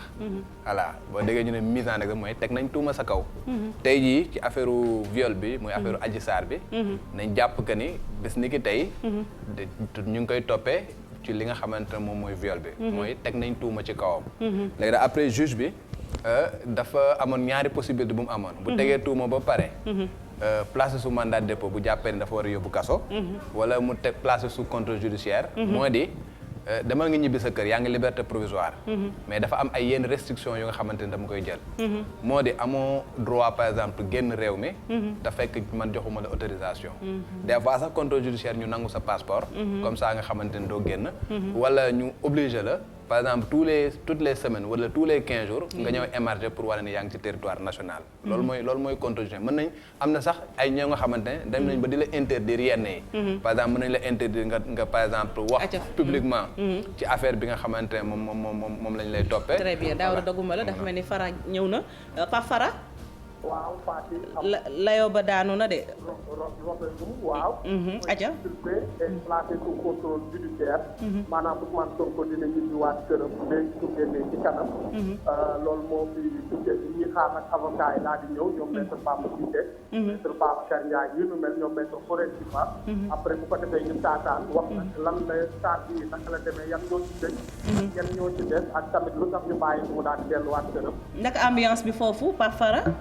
waaw ambiance bi xam naa public ba ñoom jotaguñ dem mais fii nii gars yi ñu ngi taxaw ci bunt bi di def seen gris ku ci ne di daal di jël di dem ak a ñëw mais comme que inculpé nañ ko daal di koy def sous contrôle judiciaire yaakaar naa ne loolu ñu bëri nag moom lañ dem xaar lii nag dumal ko nag moom lañ dem xaar jàpp nañ ne loolu rek moo mënoon dal kon suñu amee avocat yi dinañ ñu gën a leeral mbir yi naka la demee ak naka la jëndee on s'y attendait sànq ci point bi nga nekkoon Daouda nga di sax léeg-léeg ñu lay wax pour nga ñëw di xaatim ak yooyu waaw parce que dafay am des fois ay mesures d'accompagnement yu nga xamante daf koy àndal contrôle judiciaire d'abord dañ lay wax ni mënoo génn bitim réew su fekkee ne ñëw juge bi jox la autorisation am na nu muy demee sax dañuy nangu sa passeport nga xamante ne doo mën a dem beneen bi également mën nañ la interdire ngay wax en public ci dossier bi nga xamante ne moom moo nekk instruction parce que l'instruction elle est secrète à partir du moment où ñu inculpé la am na yenn liberté yu nga xamante yoo amoon mënatoo ko amati en ce qui concerne le dossier day dem ba benn instant bu nga xamante ne des fois dañuy obligé sax xam nga semaine bu nekk wala mois wala 15 jours yu nekk nga ñëw au niveau du greffe pour wane ni yaa ngi ci territoire national bi loolu mooy contrôle judiciaire mais nit ki day ñibbi këram justice heure bu ko soxlawee daal di koy convoquer mu ñëw bu fekkee ne dañ ko war a entendre ñu entendre ko su fekkee ne dañu war a def confrontation entre moom ak ki nga xamante ne moom moo ko jiiñ ñu def ko donc bépp acte bu nga xamante ne juge d'instruction bi war na ko mun def ci dossier boobu day am possibilité def ko parce que tu es à la disposition de la justice loolu mooy contrôle judiciaire. Très bien soxna Awa loo xalaat ci décision bi. bon enfin pour man tane na mais mënoon na fi gën a tane. du ma dugg nag je ne suis pas juriste. waaw du ma ki nga xam ni moo ko doon àtte. xëy na moo xam lu tax mu def ko mais li may fàttali daal mooy. acteurs yi ñoo fi des. ñi seen akulaay taala seen digganteeg yàlla. ak seen capacité d'adaptation. pour éviter suñu réew yenn yi. kon on va suivre rek. di ñaan également ñu ngi daal. peut-être dinañ ci dellu si ci waxtaan wi bu ñu ko mayee. en tout cas jàngat yu bari war na ci. système éducatif mais jàpp nga ni quand même décision d'apaisement la. waaw bon par rapport ak li xewoon bu njëkk. décision d'apaisement mën nañu wax ni décision d'apaisement la dans un sens. mais xam naa ni. suñu amee apaisement bu gën a kii jël mu gën je crois. non gën a rassurant. Chérif man je pense sincèrement que décision d'apaisement la parce que tey jii comme ni ma la ko waxee suba bi ñuy wax dama ne la il faut que ñu abandonner yeneen ñaari charge yële parce que dossier bi comme ni ma ko doon waxee article 320 liéwul juge bi. tout à fait article 320 moom mooy wax ci viol. article 320 liéwul par exemple réquisitoire procureur juge bi boog il n'est pas lié par le réquisitoire du procureur. La preuve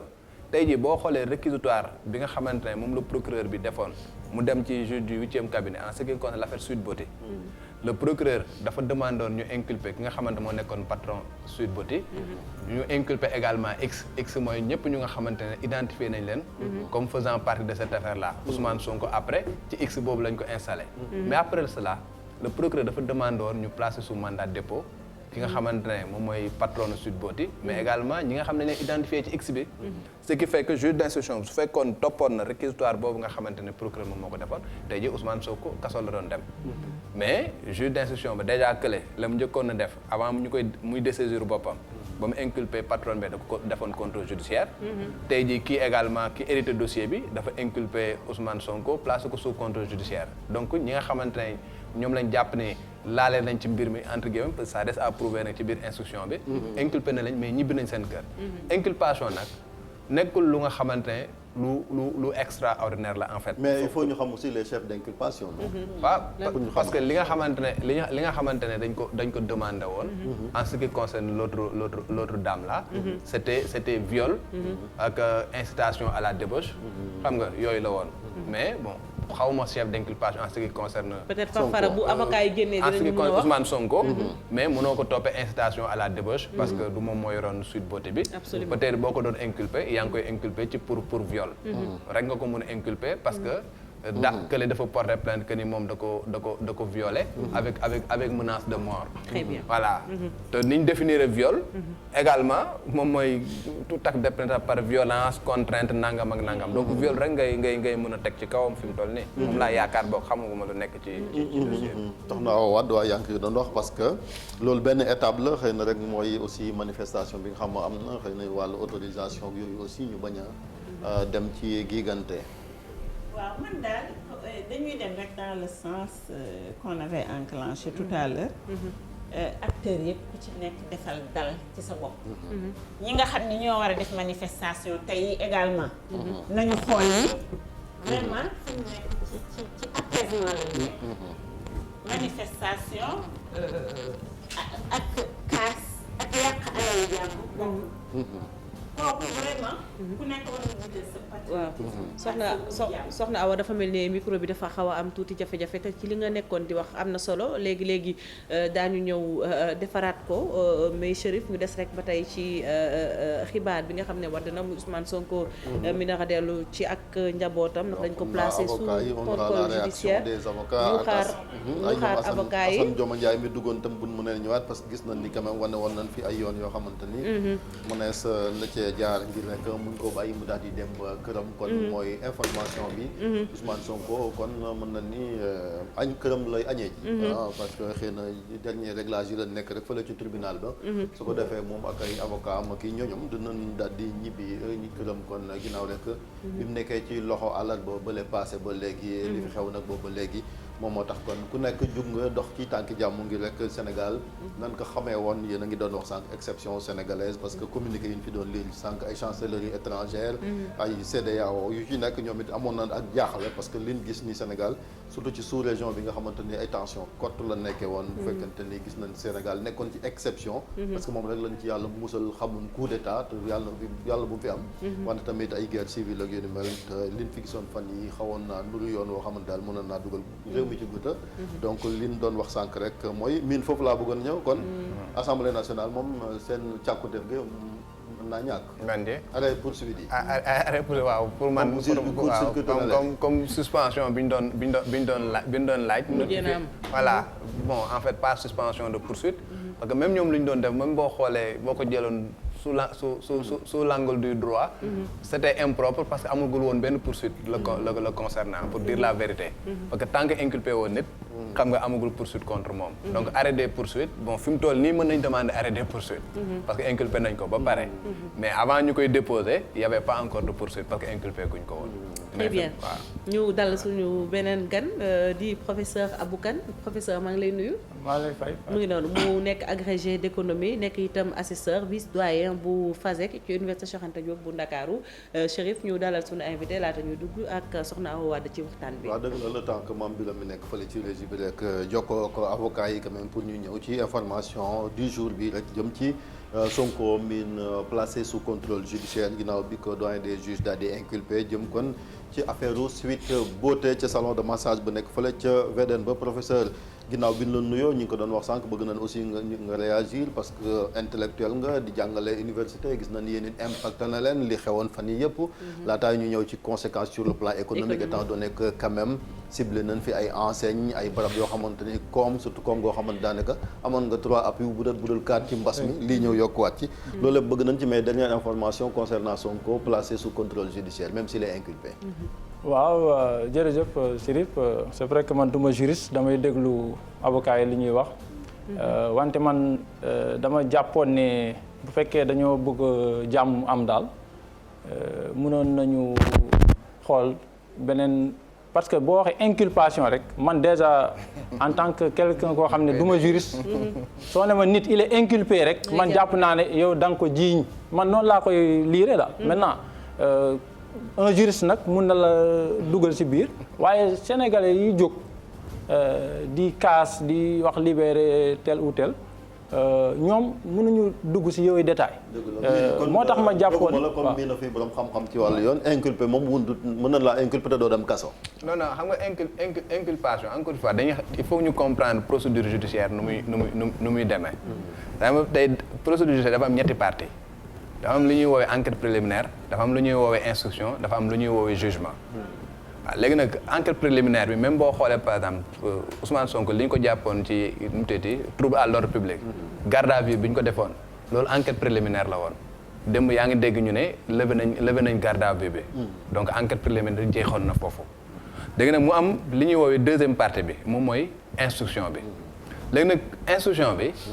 lenn moom moo koy déclencher par exemple en ce qui concerne une personne mooy ñu inculper ko mooy teg nañ tuuma sàngam sa kaw mais teg tuuma sàngam sa kaw ça veut pas dire que tu es coupable ça veut dire tout simplement que ni ci lii la ñuy instruire en ce qui te concerne lii la ñuy xool ndax effectivement yow yaa ko def wala defuloo ko bu boobaa nag juge d'instruction bi dafay instruire comme lu ñuy wax à charge et à décharge ak tuuma bii laay teg sa kaw léegi nag damay xool ndax dëgg la wala du dëgg su fekkee ni dëgg la ma jël la appeler renvoyer la juridiction de jugement bu boobaa ñu juger la su fekkee ni du dëgg ma jël non-lieu après daal di koy def à partir de ce moment là poursuite yi arrêté na doo dem sax jugement loolu mooy inculpation en fait. professeur jërëjëf man merci pour clarification yooyu. xam nga man économiste la lu ma juriste même si li nga wax. man lu ma ci dolli mooy su fekkee ne buñ la inculpé mooy léegi teg nañ tuuma si yow. léegi dañuy wër xool ndax dëgg la am du dëgg. man ci sama compréhension. te xam naa Sénégalais yu bëri noonu la ñuy comprendre mooy. bu nit jiiñee ab député ak wala n'importe quel Sénégalais. balaa sax ngay dem ba naan teg naa tuuma si yow damay xool. nga njëkk a xool ba pare. ndax tuuma boobu yenu na maana. après nga soog a man damay wax ci waxu ci perspective profane koo xam ne que du avocat du magistrat. donc loolu mais am na parce que am na kii yoo xam système yoo xam ne maanaam dañuy jeex ba gis foofu aussi ci réforme yu nga xamante ne dañ ko war a engagé su sunu système judiciaire la il a parfaitement raison su fekkee ne da nga ko xool sous cet angle là il a parfaitement raison nous à travers le monde ñaari système moom ñu nga xamante ne ñoom ñooy opposé wu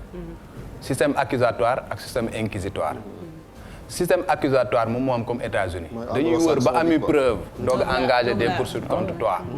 yaa ngi dégg boo demee sax même aux États-Unis da ngay gis jail and prison c'est deux choses différentes voilà jail ak prison ñaari choses différentes teg la caution bu saf mu noonu dem dox sa ay donc nit ki bu demee prison rek ça veut dire que condamné nañ ko comprends nga jail la plupart foofu yaa ngi détenu provisoire en attendant ngay xaar donc système accusatoire moom mooy dañuy wër ay preuve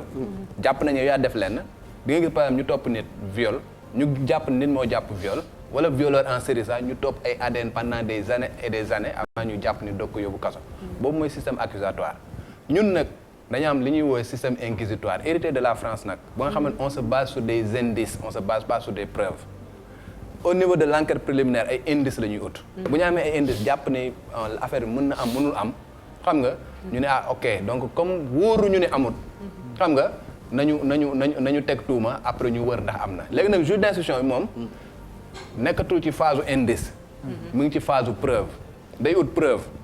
soo amee preuve renvoyé la ñu jugé la soo amul preuve dossier ba ñu jël ko te féetal ko boor donc loolu mooy sunu problème donc loolu moo tax na ñu ci bëri ils te disent que il faut que ñu changer suñu système parce que dafa yomb nga basé wu sur indice rek nga jàpp ni daal di koy yóbbu kaso quand tu pars à Rebeuss là tu te retrouves avec pratiquement 2000 personnes mais 80% ña fa nekk ñëpp c'est des détenus provisoires la ñu nga xamante ne ci ay indice lañ fa demee voilà di nga gis nit ku def 10 ans nga ñëw ñu juger la daal di lay relaxer wala ñu acquitter la xam nga parce que tout simplement on s'était basé sur des indices donc effectivement comme il a dit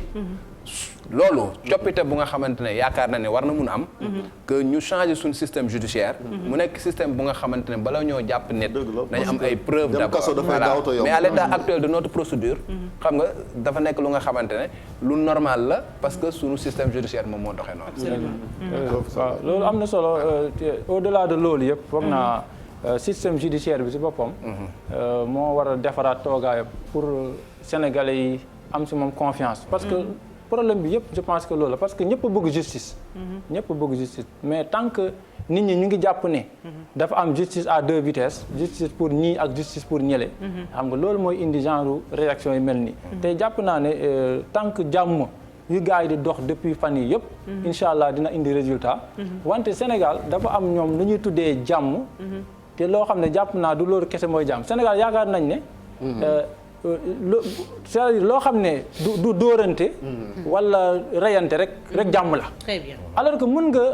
bañ a am ku la dóor ku la saaga fekk nekkoo ci jàmm. Très bien. te loolu nag dañu indi ci wàllu économie bi après. Très bien mais man dafa am lenn lu ñëw sama xel Chérif mooy les autres détenus ñu mel ni ñoom Guy Marius Sagna ak ñooñu ñu mel noonu aussi Daouda daf ci baax ñu xam également seen situation fan la toll parce que ñoom ñoo tàmbalee woon combat bi bu ñu bàyyee Ousmane Sonko aussi ñeneen ñi ñu ngi naan on continue la lutte parce que am na ñeneen ñoo xam ne ñoom dañoo jàpp ne ñii c'est des prisonniers politiques te faw ñu libérer leen bu ñu bëggee apaisement total am. waaw mooy li may wax xam nga dossier Ousmane Sonko dafa amoon ñaari dossier ba benn troisième dossier sax commencé woon ci judd. Premier dossier bi moom lañ delluwaat nii. mooy affaire viol bi. ñoom Guy Marius Sagna nee nañ seen cas fu ñu toll. voilà mais bi ñu paree ci loolu. tu te rappelles que Ousmane Sonko. dafa njëkkoon def benn conférence de presse benn dimanche bi ñu ko waree convoqué mu dem gendarmerie. bi mu defee conférence de presse le lendemain mu amoon ay manifestations. ñu amoon ñu ci jàppoon 21 personnes. ñu yóbbu leen bi ñu leen defaree ñu inculpé leen. placé leen sous mandat tegoon ay charges ci ñoom. charges yi ñu tegoon ci ñoom nag. bon participation à mouvement insurrectionnel ci la bokk. xam nga ay violence yenn yu nga xamante ne jàpp nañu ay incendie volontaire ay nangam ak nangam. après loolu juge d'instruction dafa defoon lu ñuy woowee délégation judiciaire. daal di jox ko division des investigations criminelles. ñoo ne léegi dama bëgg nga seetal ma ñëpp ñu nga xamante laale woon nañ ci mbir moomu. c'est dans le cadre de cette délégation judiciaire que la amoon par exemple ñu exploité vidéo yi nga xam ne ñoo am Dakar ñu def réquisition ci opérateur de téléphonie yi. xam nga ci lañ jàppoon ay ñoom Guy Marius Sagna ay nangam boole leen ci dossier boobu. donc tey bu ñu nee dañuy décrisper ñooñu Ousmane Sonko installé wuñ ko ci procédure boobu. parce que yaa ngi dégg ñu ne woon. dañuy demander levée immunité parlementaire. suñ ko dindi woon après dañ koy jël ñu installé ko ci procédure boobu. jotuñu ko ci installé donc moom bokku ci. léegi nag boobu noonu. c'est un dossier bu nga xam ne enclenché nañ ko ba pare. gars yi placé nañ leen sous mandat de dépôt léegi nag lan mooy doon seen sort c'est des choses yu nga xamante mën nañ activer lévrier yi au niveau du procureur de la République. xam nga ñu jox leen liberté provisoire. comprendre ñu génn dem ñibbi seen kër. après justice bi continuer moom tamit daal di def son travail ci suuf. ba ñuy trouver benn solution par rapport à tout cela. su fekkee kon na bañ dem jugement également. peut-être bu ñuy jël ñu def benn peine bu nga xamante ne peine avec sursis bu nga xamante ne après dañuy dem donc. boobu c'est un dossier qui est déjà enclenché. Ousmane Sonko installé wuñ ko dans cette procédure là mais il y a déjà des gens yu nga xamante ne ñu ngi installé c'est un dossier qui est en cours au niveau de la justice. dëgg la madame Wade fi yow laa bëgg laaj quand même y a de l'espoir même si inquiétude amoon na quand même mu ne Sénégal fan nekkoon buñ ko ni naan boo ci ànd ba mais buñ fa delluwaatee lii ñu gis nii bu kilifa diini yi jógee wax président dégg dafa mel ni quand même lan xamee woon Sénégal léegi mooy lii. waaw y a de l'espoir mais xam nga olof dafa ni wóolu sa du tee buy dem ca xare ba nga yeb ko quand même. xam nga comme ni ñu ko waxee fusion de champ dafa am fi mu nekk maîtriser wuñu acteurs yi nga xam ne yëpp ñu ngi opérer puisque ñi gàmmu ak ñi raas dem bokkuñu. ñi nga xam ne ay malfaiteurs lañu jël alal jàmbur rek moo leen tax a jóg ñi ngi taxaw. mooy ñi raas dem. ñi nga xam ni rey nit moo leen tax a jóg ñi ngi taxaw. puisque xamagu ñu li xew. moo tax ñi nga xam ne prévoir nañu ay manifestations yooyu yëpp nañ leen yëpp pour ñu xool il faut qu'on sache raison garder. ku ciy def manifestation mu nekk manifestation non violente. les forces de police également encadrer affaires yi comme niñ ko waxee ñu continuer sécurisation de l'espace scolaire.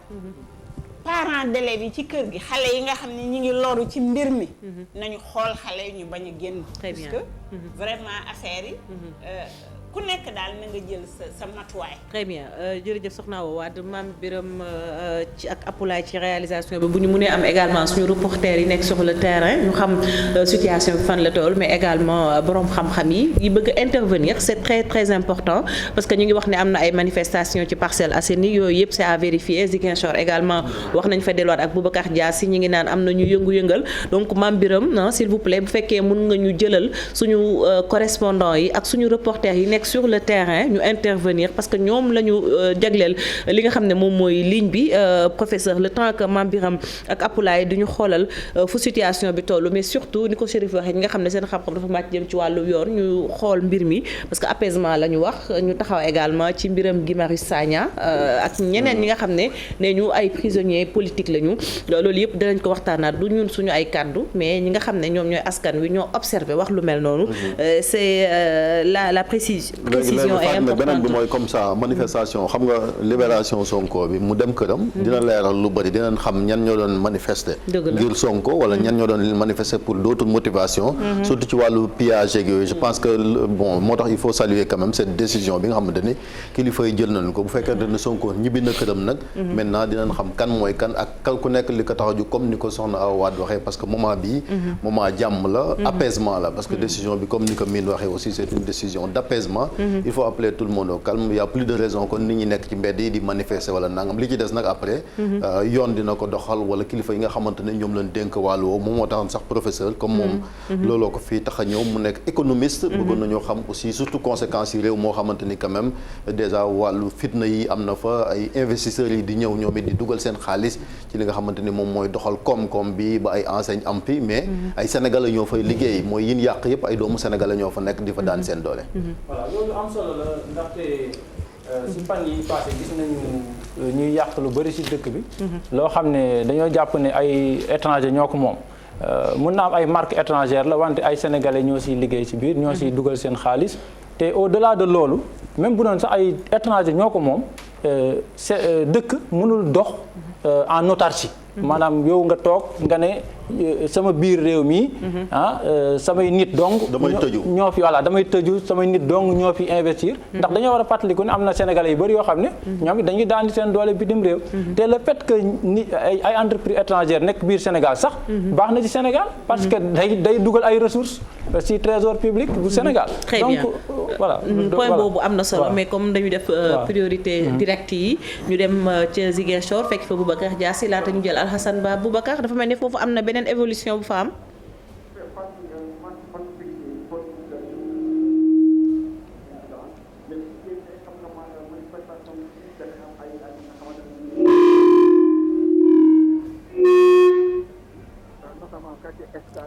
Boubacar Diassi dafa mel ni dañoo am jafe-jafe ci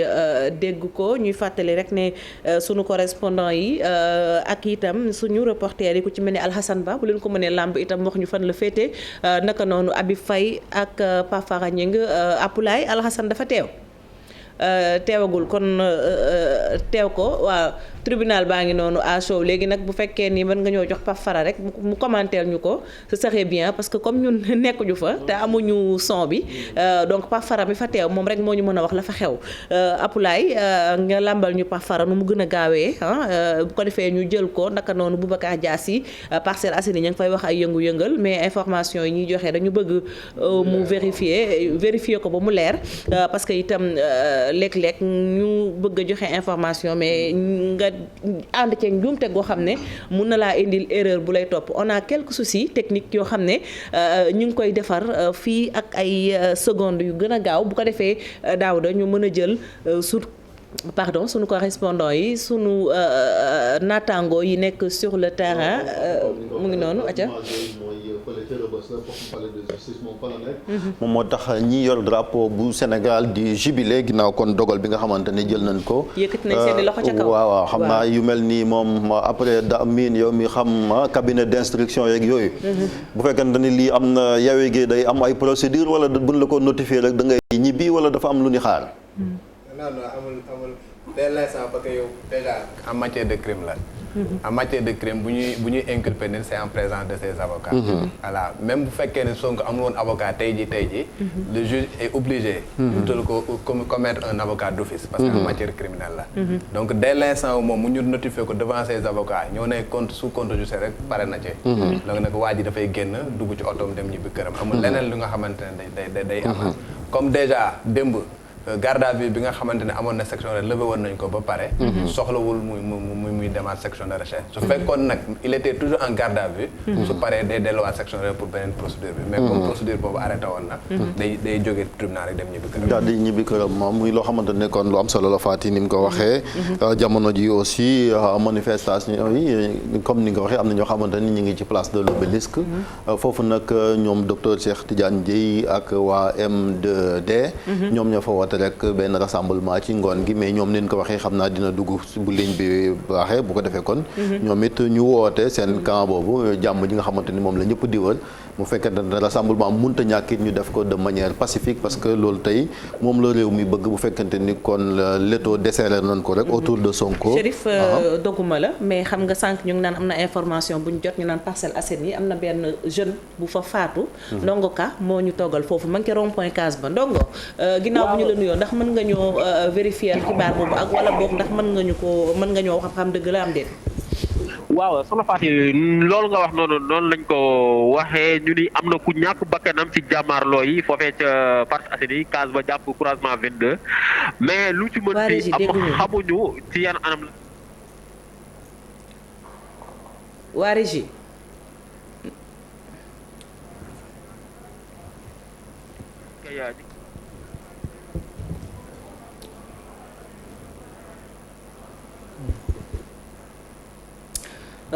ba léegi dañoo am jafe-jafe ci buumu jokkoo gi mais information bi ndongo nee na vérifié nañ ko. am na benn ndaw bu ñàkk bakkanam. c'est dommage et c'est encore une mort de trop ñi ngi wax quand même li nga xam ne moom mooy image yi on a les images Alhassane Ba ak Ndongo Ka ñi ngi foofu ci côté banlieue bu Ndakaaru ñi ngi naan Ousmane Sonko def nañ ko sous contrôle judiciaire mais tension bi ñu doon wax wàccagul ba léegi parce que quand même quoi que l'on puisse dire bu ñu demee bay bisu tey jii ñuy waxaat am na ku ñàkk bakkanam vraiment mbir mi ëpp na ay loxo. malheureusement parce que comme xam nga moom ci boppam. intellectuel la. su ñëwee ba nga xamante ne moom si boppam problème inculpation gis na ci boppam rek moom masama laa ki nga xamante ne moom peut-être niveau d'instruction bi yeggul ci boppam. parce que ñu ci bëri peut-être ñi nga xamante ne xam nañ droit tuuti. ñoom ñoo mën a xam subtilité yi nga xamante moom moo am ci inculpation et consort. donc yu mu mel nii bu amee. je pense que li doon gën a apaiser tension bi. mooy waxoon ne rek bàyyi nañ ko këram mu ñibbi. boo nee bàyyi nañ ko këram mu ñibbi affaire juridisme et consort doo ci dugg parce que concept yi léegi il faudra que nga développer benn communication bu nga xam pour expliquer nit ñi que ne lii mooy inculpation lii mooy nangam ak nangam. avant que loolu yëpp di am nag. day fekk peut-être am na yenn ñaawteef yu nga xam Pafara mu ngi ci buumu jokkoo gi ay avocat lay dajeel Pafara ñu bàyyi la ak téléspectateurs yi. mais maître Bamba Cissé sori na ma lool lu may jéem a fexe ba jege xam li nga xam ne lu ñuy def ñu ngi naan avocat yi lu ñuy def ba def deux groupes mais xaaral ma jéem a duggee ji côté bële mais xaw na nekk lu jafe lool pour nga am li nga xam ne moom moo nekk avocat yi Malick Gakou mu ngi doon du yegg bi dama xool luy ndax na am maître Bamba Cissé waaw ma jéem a dugg nii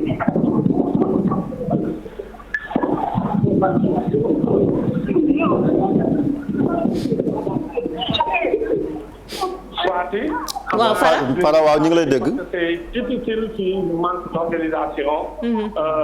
pour nga am jege ci nga xam ne moo nekk Mamadou Bamba Cissé boole policier yi barricade fii. xëy na bu paree ñu jëm ko jël en aparté daa di xool lan nga xam ne moom moo tukkee ci loolu. yeneen avocats yi bëgg nañ ñoom tamit ñu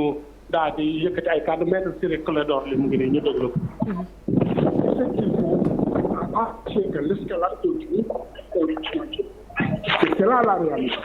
Et il est temps que l'on se débarrasse des juges et des procureurs qui en fait pervertissent notre système. Le procureur de la République doit démissionner. On doit l'enlever le doyen des juges aussi, par exemple. Et tous les magistrats qui ont toujours été à la solde effectivement du pouvoir exécutif et qui ont fait que l'état de droit a reculé. Ces magistrats, on devrait les affecter ailleurs. Et quelle a été la réaction de votre client après ce discours? Notre client n'a jamais eu peur.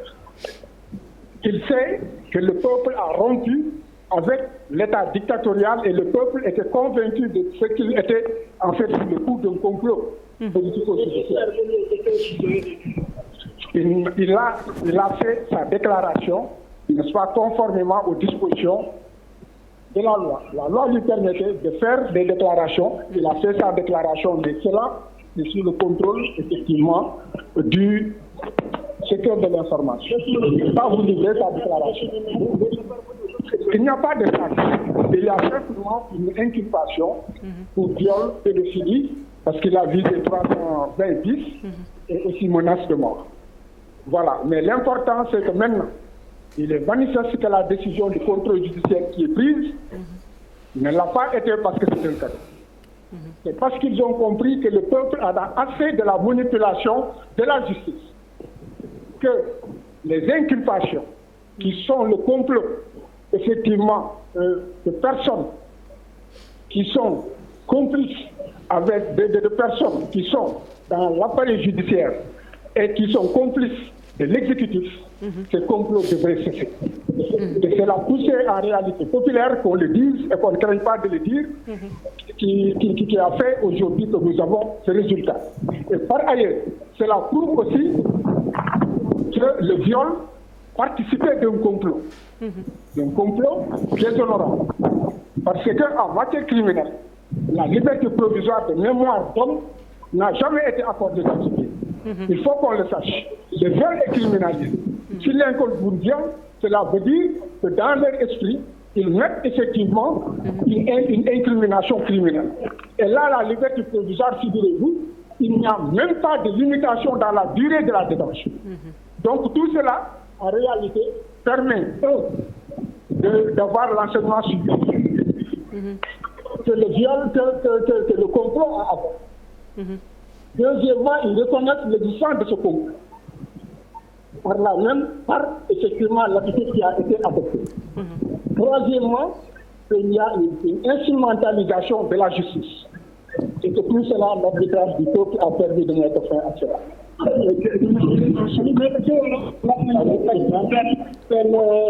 seen client de Ousmane Sonko yem saa su ne def leen daal ba tey ñu ngi ci seen pays wante li am solo moom moo di que tey jii ak askan bi ni ñu taxawee wane nag li fi xawoon dootu fi xewal li fi amoon dootu fi amati et que juge yeeg magistrat yeeg alkaati yeeg gendarme yeeg ñëpp ñi nga xam ne suñu leen joxoon ñu xool sa li leen wax ñu def ko ñu def ko et que peuple bi jëlaat na sa souveraineté et que par voie de conséquence nanguwul te ñu jël ay gàcc ak ay fen di ko teg ci dox doomu aadama yi léegi nag loolu moom moo tax te nee nañ ko nañ ko bàyyi nit ñi suñ ko soxlaa mu wuyu bu fekkoon ne que ca njëlbeen jaaree na woon ni yëfi yoon kon tey jii xew yëpp du xew wante dañoo am habitude di jël nit ñi di leen saaxe di leen patam-patame di leen def lu leen neex tey jii ku mel ni procureur de la république dafa war a démissionner ndax tey jii trouble yu fi am yëpp ñun dañ wax ne que bu fekkoon ne au départ àndoon na ak xel ànd ak xalaat ànd ak li nga xam ne que juble ak li nga xam ne loolu la yoon wax kon tey jii li am ci lépp du am déclaration ministre de l'intérieur aussi wane na ne ministre de l'intérieur costume bu ñu ko solal costume boobu ëpp na ko ñu ko summi ñu jox ko koo xam ne que dafa am sagesse koo xam ne que dafa ànd ak xel koo xam ne que aussi dafa respecté askan bi ñu teg ci tuuma ci kawam moom moo di que dañ ne que dañoo jàpp ni jox su ne que dafa doon sàkku xale bi ñuy wax da doon sàkku benn xale bu jigéen te xale bi maanaam warul am fukki at ak juróom benn moom moo di pédophilie dégg nga ñetteel bi moom moo di it daf ko xoxatal pour que xale bi nag ñu sàkk ko loolu lépp tey bi buñ ko bàyyoo wane nañ ko seen complot moom moo échec te loolu réew yi ñoom ñoo taxaw ne que seen yëpp tuuma yi doy na nañ ko dàkkal ñu ñu teg ci doomu aadama yi justice bi peuple bi moo ko moom yeneen tuuma yi décision bi ñu jël décision peuple décision justice c'est le peuple ñoom ñoo exigé que ñu libéré ko comme tey jii la volonté et la souveraineté populaire a été rétablie yeneen tuuma yi ñu tegoon ci xam yeneen tuuma yi yooyu yëpp ay complot yu ñu tegoon la pour que bu ñu ñëwee sëf ba mu doon ab mbaam boo xam ne dafay sukk dem ci suuf loolu nag nit ñi dàkkal nañ ko loolu lañ war a gën a jàpp. allo Fatou. waaw Pape Fara leer na de. waaw leer na naa ñu yaakaar naa tuuma yi ñu ko tegoon yeneen yi dindi nañ ko. léegi wàllu viol bi lañ ko toppee. te nag jàpp nañu ne wàllu viol bi kon bàyyi nañ ko mu ñibbi. su ñëwee daal lépp loo xam ne soxla nañ ko dina dellu si waat ñëw mu nekk maître Ciré Clédor Ly. bokk ci avocat yi moo dem aatu noonu Fatou. ñëpp dégg nañu ay kàddoom Daouda laata ma lay jox kàddu ñu wax ci décision li nga xam ne mu la maître wax. ñuy fàttali waa régie rek bu fekkee mun ngeen ñu làmbalaat ndongo ka ca parcelle rond-point case bi ñu waxtaanee li ñu doon wax sànq dégg nga maître Ciré Clédor Ly moom yem ca sax nee na nag na procureur tekki ndombal tànkam dafa gis ne ñi nga xam ne ñoom ñoo yore lu jëm ci wàllum yoon àtte dañ leen a tënk moomuñu seen bopp. waaw mais loolu aussi ci système bi la. donc wax procureur bi tekkil sa ndomba tànk alors que moom système bi ci boppam moo ko tënk te ñëpp xam ko. Bon, ça pose un problème parce que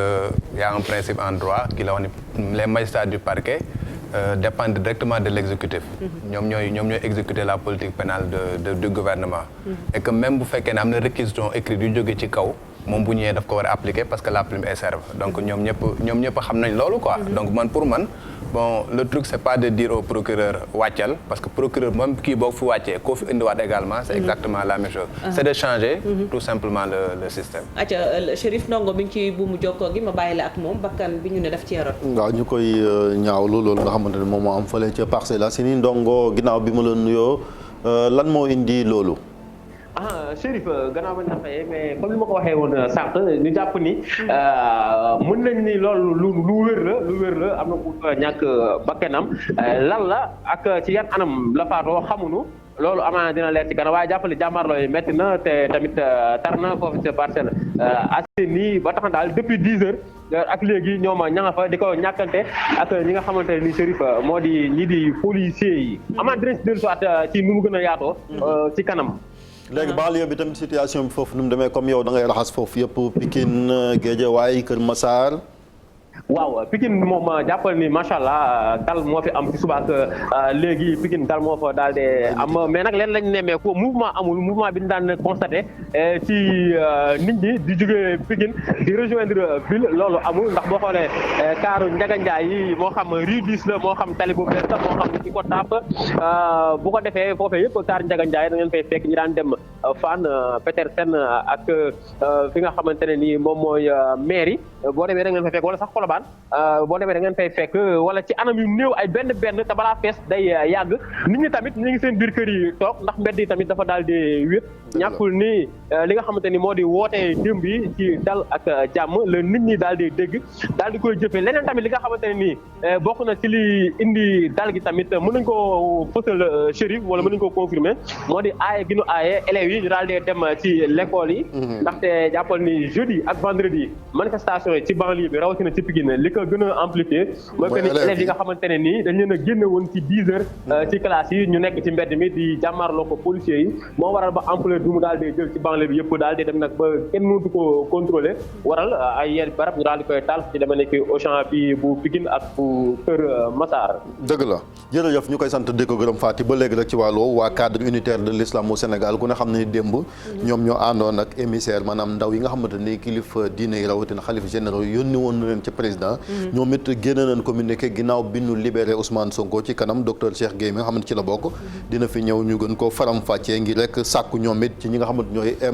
M2D di ñoom mouvement bi nga xamante ñoom ñoo woote manifester ñu dakkal manifestation bi ngir rek jàmm gën a am xam naa kon dinañ ko gën a yaatal bu ko defee kon ñoom it ñu woote manifester Sonko dem na ñu daal di dakkal yooyee manifestation le temps que waxtaan am te ñoom it bëgg nañoo sax daje ak googee kujje communiqué bi nag Serigne Cheikh Tidiane Sy Al Amin moom moo ko signé comme docteur Cheikh Gueye dina dab si waxtaan wi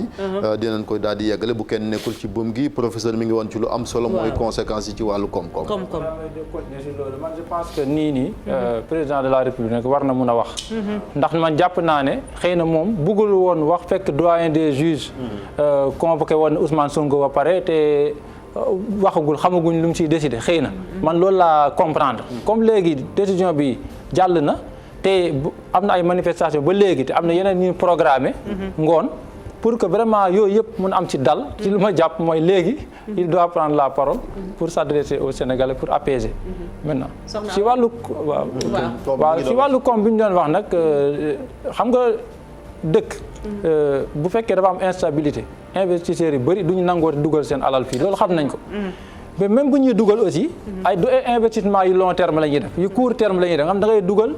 quelque temps nga génnewaat sa xaalis parce que xamoo ëllëg lan mooy xew te Sénégal nag nekkoon à l'abri de ces problèmes là ñun benn exemple lañu woon fii ci Afrique de l'Ouest ñu bëri dañ doon ñëw di nangu di dugal fii seeni alal Sénégalais yi di ci jëfandikoo et cetera mais en même temps on avait aussi constaté te loolu ANSD sax génnee na ko que am na gis nga lu ñuy wax perception de la pauvreté dafa bëri Sénégal ndax ANSD bu mu defee carte pauvreté Sénégal jàpp nañ ne 56% des Sénégalais ñoom se perçoivent comme des pauvres bokkul nag ak nit ñuy mesure xam nga man mun naa ñëw xool loo am ma ne la yow tu es pauvre tu n'es pas pauvre mais mun naa la laaj yow est-ce que yow tu te considères comme pauvre loolu mooy perception léegi 56% dëkk bu ñu jàppee ne ñoom ils sont des pauvres am problème emploi am problème yu bëri te ba pare malgré tout ça ñu nekk ci jàmm du ñuy yëngal dara du ñu kii bu ñu demee ne ba problème justice dugg si man si sama analyse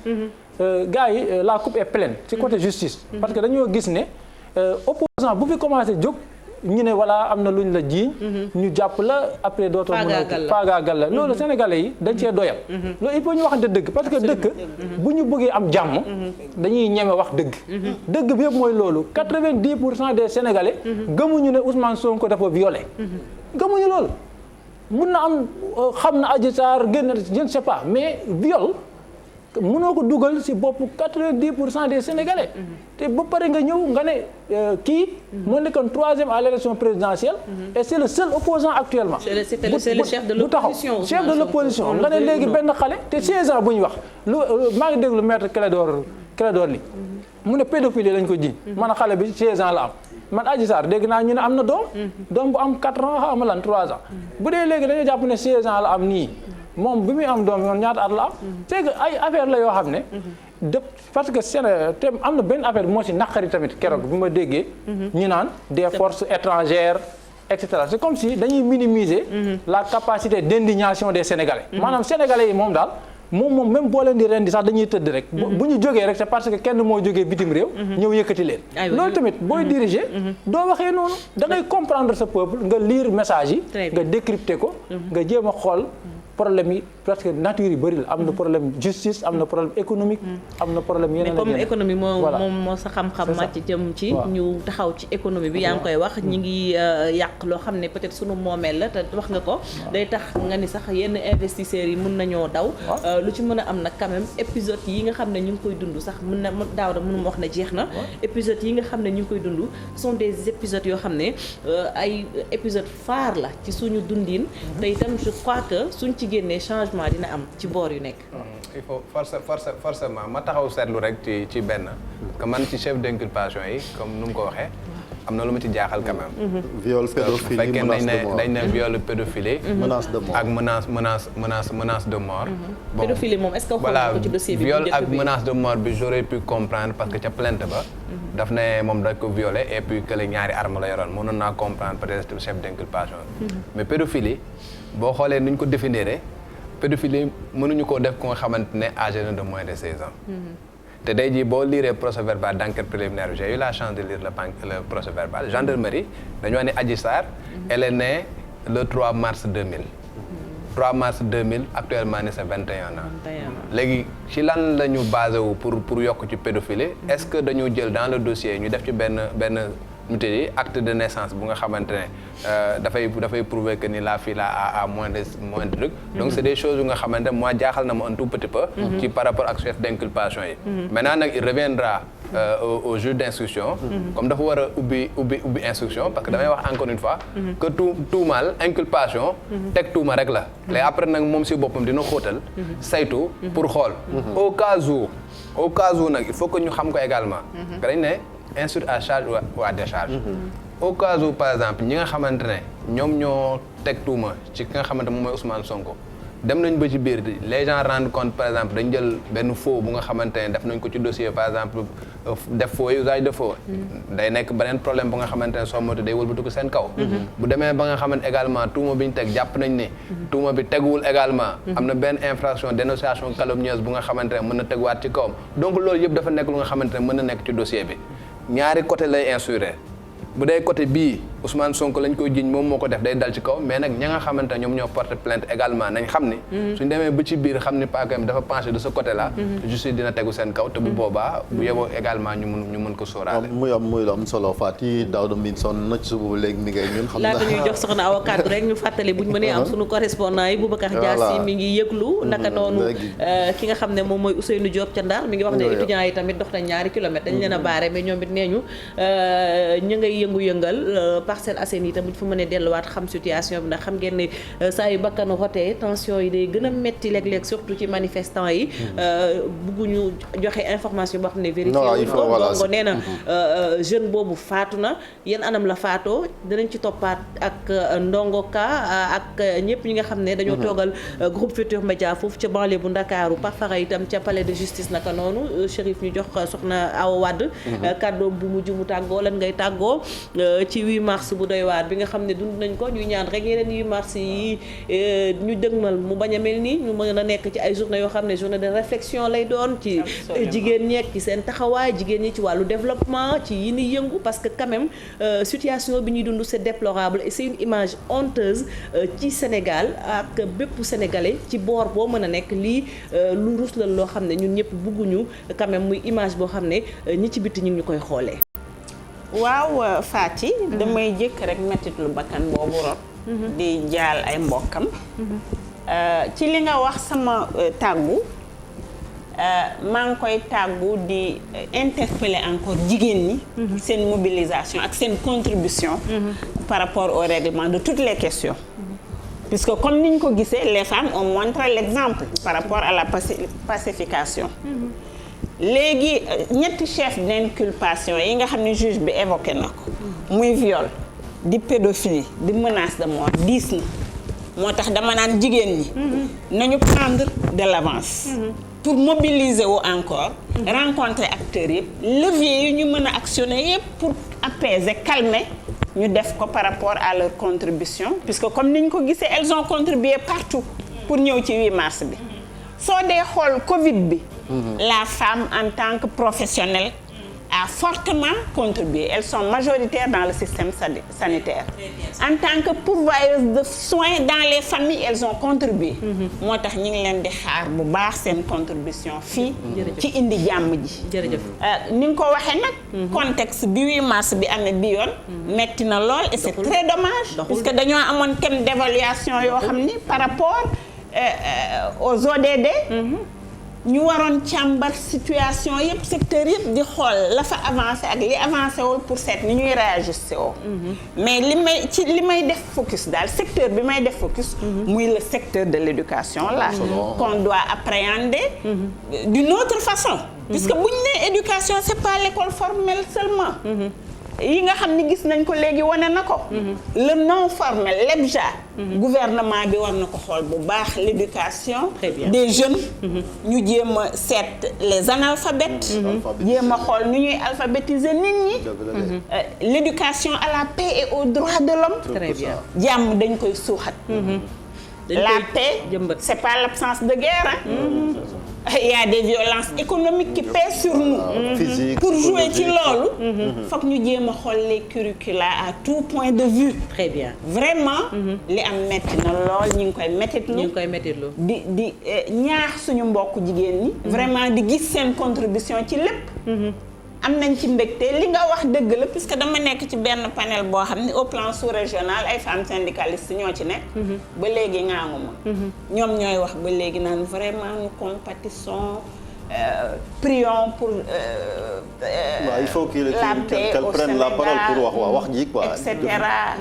non dama rus sax. puisque loolu daawul am. dëgg la benn yeneen pays yi lañ daan wax ay Guinée ak Mali. mais ñoom ñëpp am ay inquiétudes fi mu nekk nii. mais man dama noppi de parce que gàcce gi nga wax la ça pèse sur moi. c'est honteux bu ñu ko bëggee ñu bañ ko wax yëpp effectivement soxna Awa sax finalement da ngay des ak ñun comme jigéen ñi ñoo aaye 8 mars suñu juriste maison bi la ñuy bàyyi mu dem moom Alaaji Daouda xam naa toog na nag ba sonn sax ba léegi maa ngi gis mu yëngatu Daouda da nga am ay contraintes. am na yeneen tey le 8 mars après dem. vraiment kon Alaaji Daouda da ngay toog finalement soxna Awa mooy dem kon jigéen ñi 8 mars la ñoom ñooy dogal en tout cas amoon nañu mbégte di la dalal ci plateau bi. ñu ngi lay sant bu baax di la gërëm kàddu yi nga daanelee am na solo jërëjëf soxna Awa. kontaan naa lool ci yéen vraiment liggéey bi ngeen di def aussi am na solo. vraiment le groupe UGFM. seen apport gis nañ ko moo tax dañu ñaan population yi médias yi en général. ñu protéger ko. parce que dañu am ay leviers yoo xam ne. ak ay pouvoirs yoo xam muy le pouvoir judiciaire les institutions l'administration. la presse. dama ciy boole même les religieux ñoo xam ni waruñu leen faagaagal waruñu leen fragiliser. yooyu aussi war nañ ci delloo si bu baax. vraiment yàlla na leen yàlla sàmm di kontaan ci yéen di rafetlu waxtaan. jërëjëf soxna Awa Wade Daouda Mine itam finalement mën nañ la bàyyi nga dem xam naa ni toogaay bi metti woon na ci yow Pape Djibril Fall ak professeur Ousseynou Tamba nekk juriste ñu ngi waaj a ñëw si plateau bi laata loolu ma dem Ziguinchor fekki fa Boubacar Diassi Boubacar dégg-dégg bi dafa mel ni dafa xaw a suufe tuuti lan nga nu mën a jox ci xabaar jamono ji. alors Fatou Dieng marché bi fu mu nekk nii marché pacifique bi nga xamante ne moom la ñu nemmeeku ni soxna yi bokk nañ ci rawatina soxna yi bois sacré bokk nañ ci boobu jeex na. alors marché boo gis nag dafay am léeg-léeg ñi nga xamante ne moom la ñuy wax ay radicaux fu mu nekk nii y a des dizaines de jeunes yi nga xamante ne dañu bañ a ñibbi ñoom ñoo commencé taal ay pono ci tali quartier Escale ak quartier Santhiaba fii ci Ziguinchor. alors stratégie sécurité bi autorités yi teg mooy policiers yi dañu nekk en retranché. en position retranchée militaires yi nekk en face des manifestants alors ñun nag lu ñu seetlu mooy manifestants yi ñu si bëri dañuy ñëw di waxtaan ak militaires yi mais may dëgg ñuy wax militaires yi dañu am chance dañu xam ni ñun dañ leen rus dañu xam ni la population dafa rus militaires yi moo tax ñu teg leen ci kanam ñu xam ni tant que yéen a ngi fi ñun duñu làkk dara effectivement les militaires aussi ont joué le jeu parce que dama teew ci benn scène boo xamante ne population manifestants yi dañu ñëw dugg Senelec ñu fekk fa benn barrage militaire yàgg fa lool 1 heure de temps ñu commencé sonn rek commencé sànni ay xeer ci kaw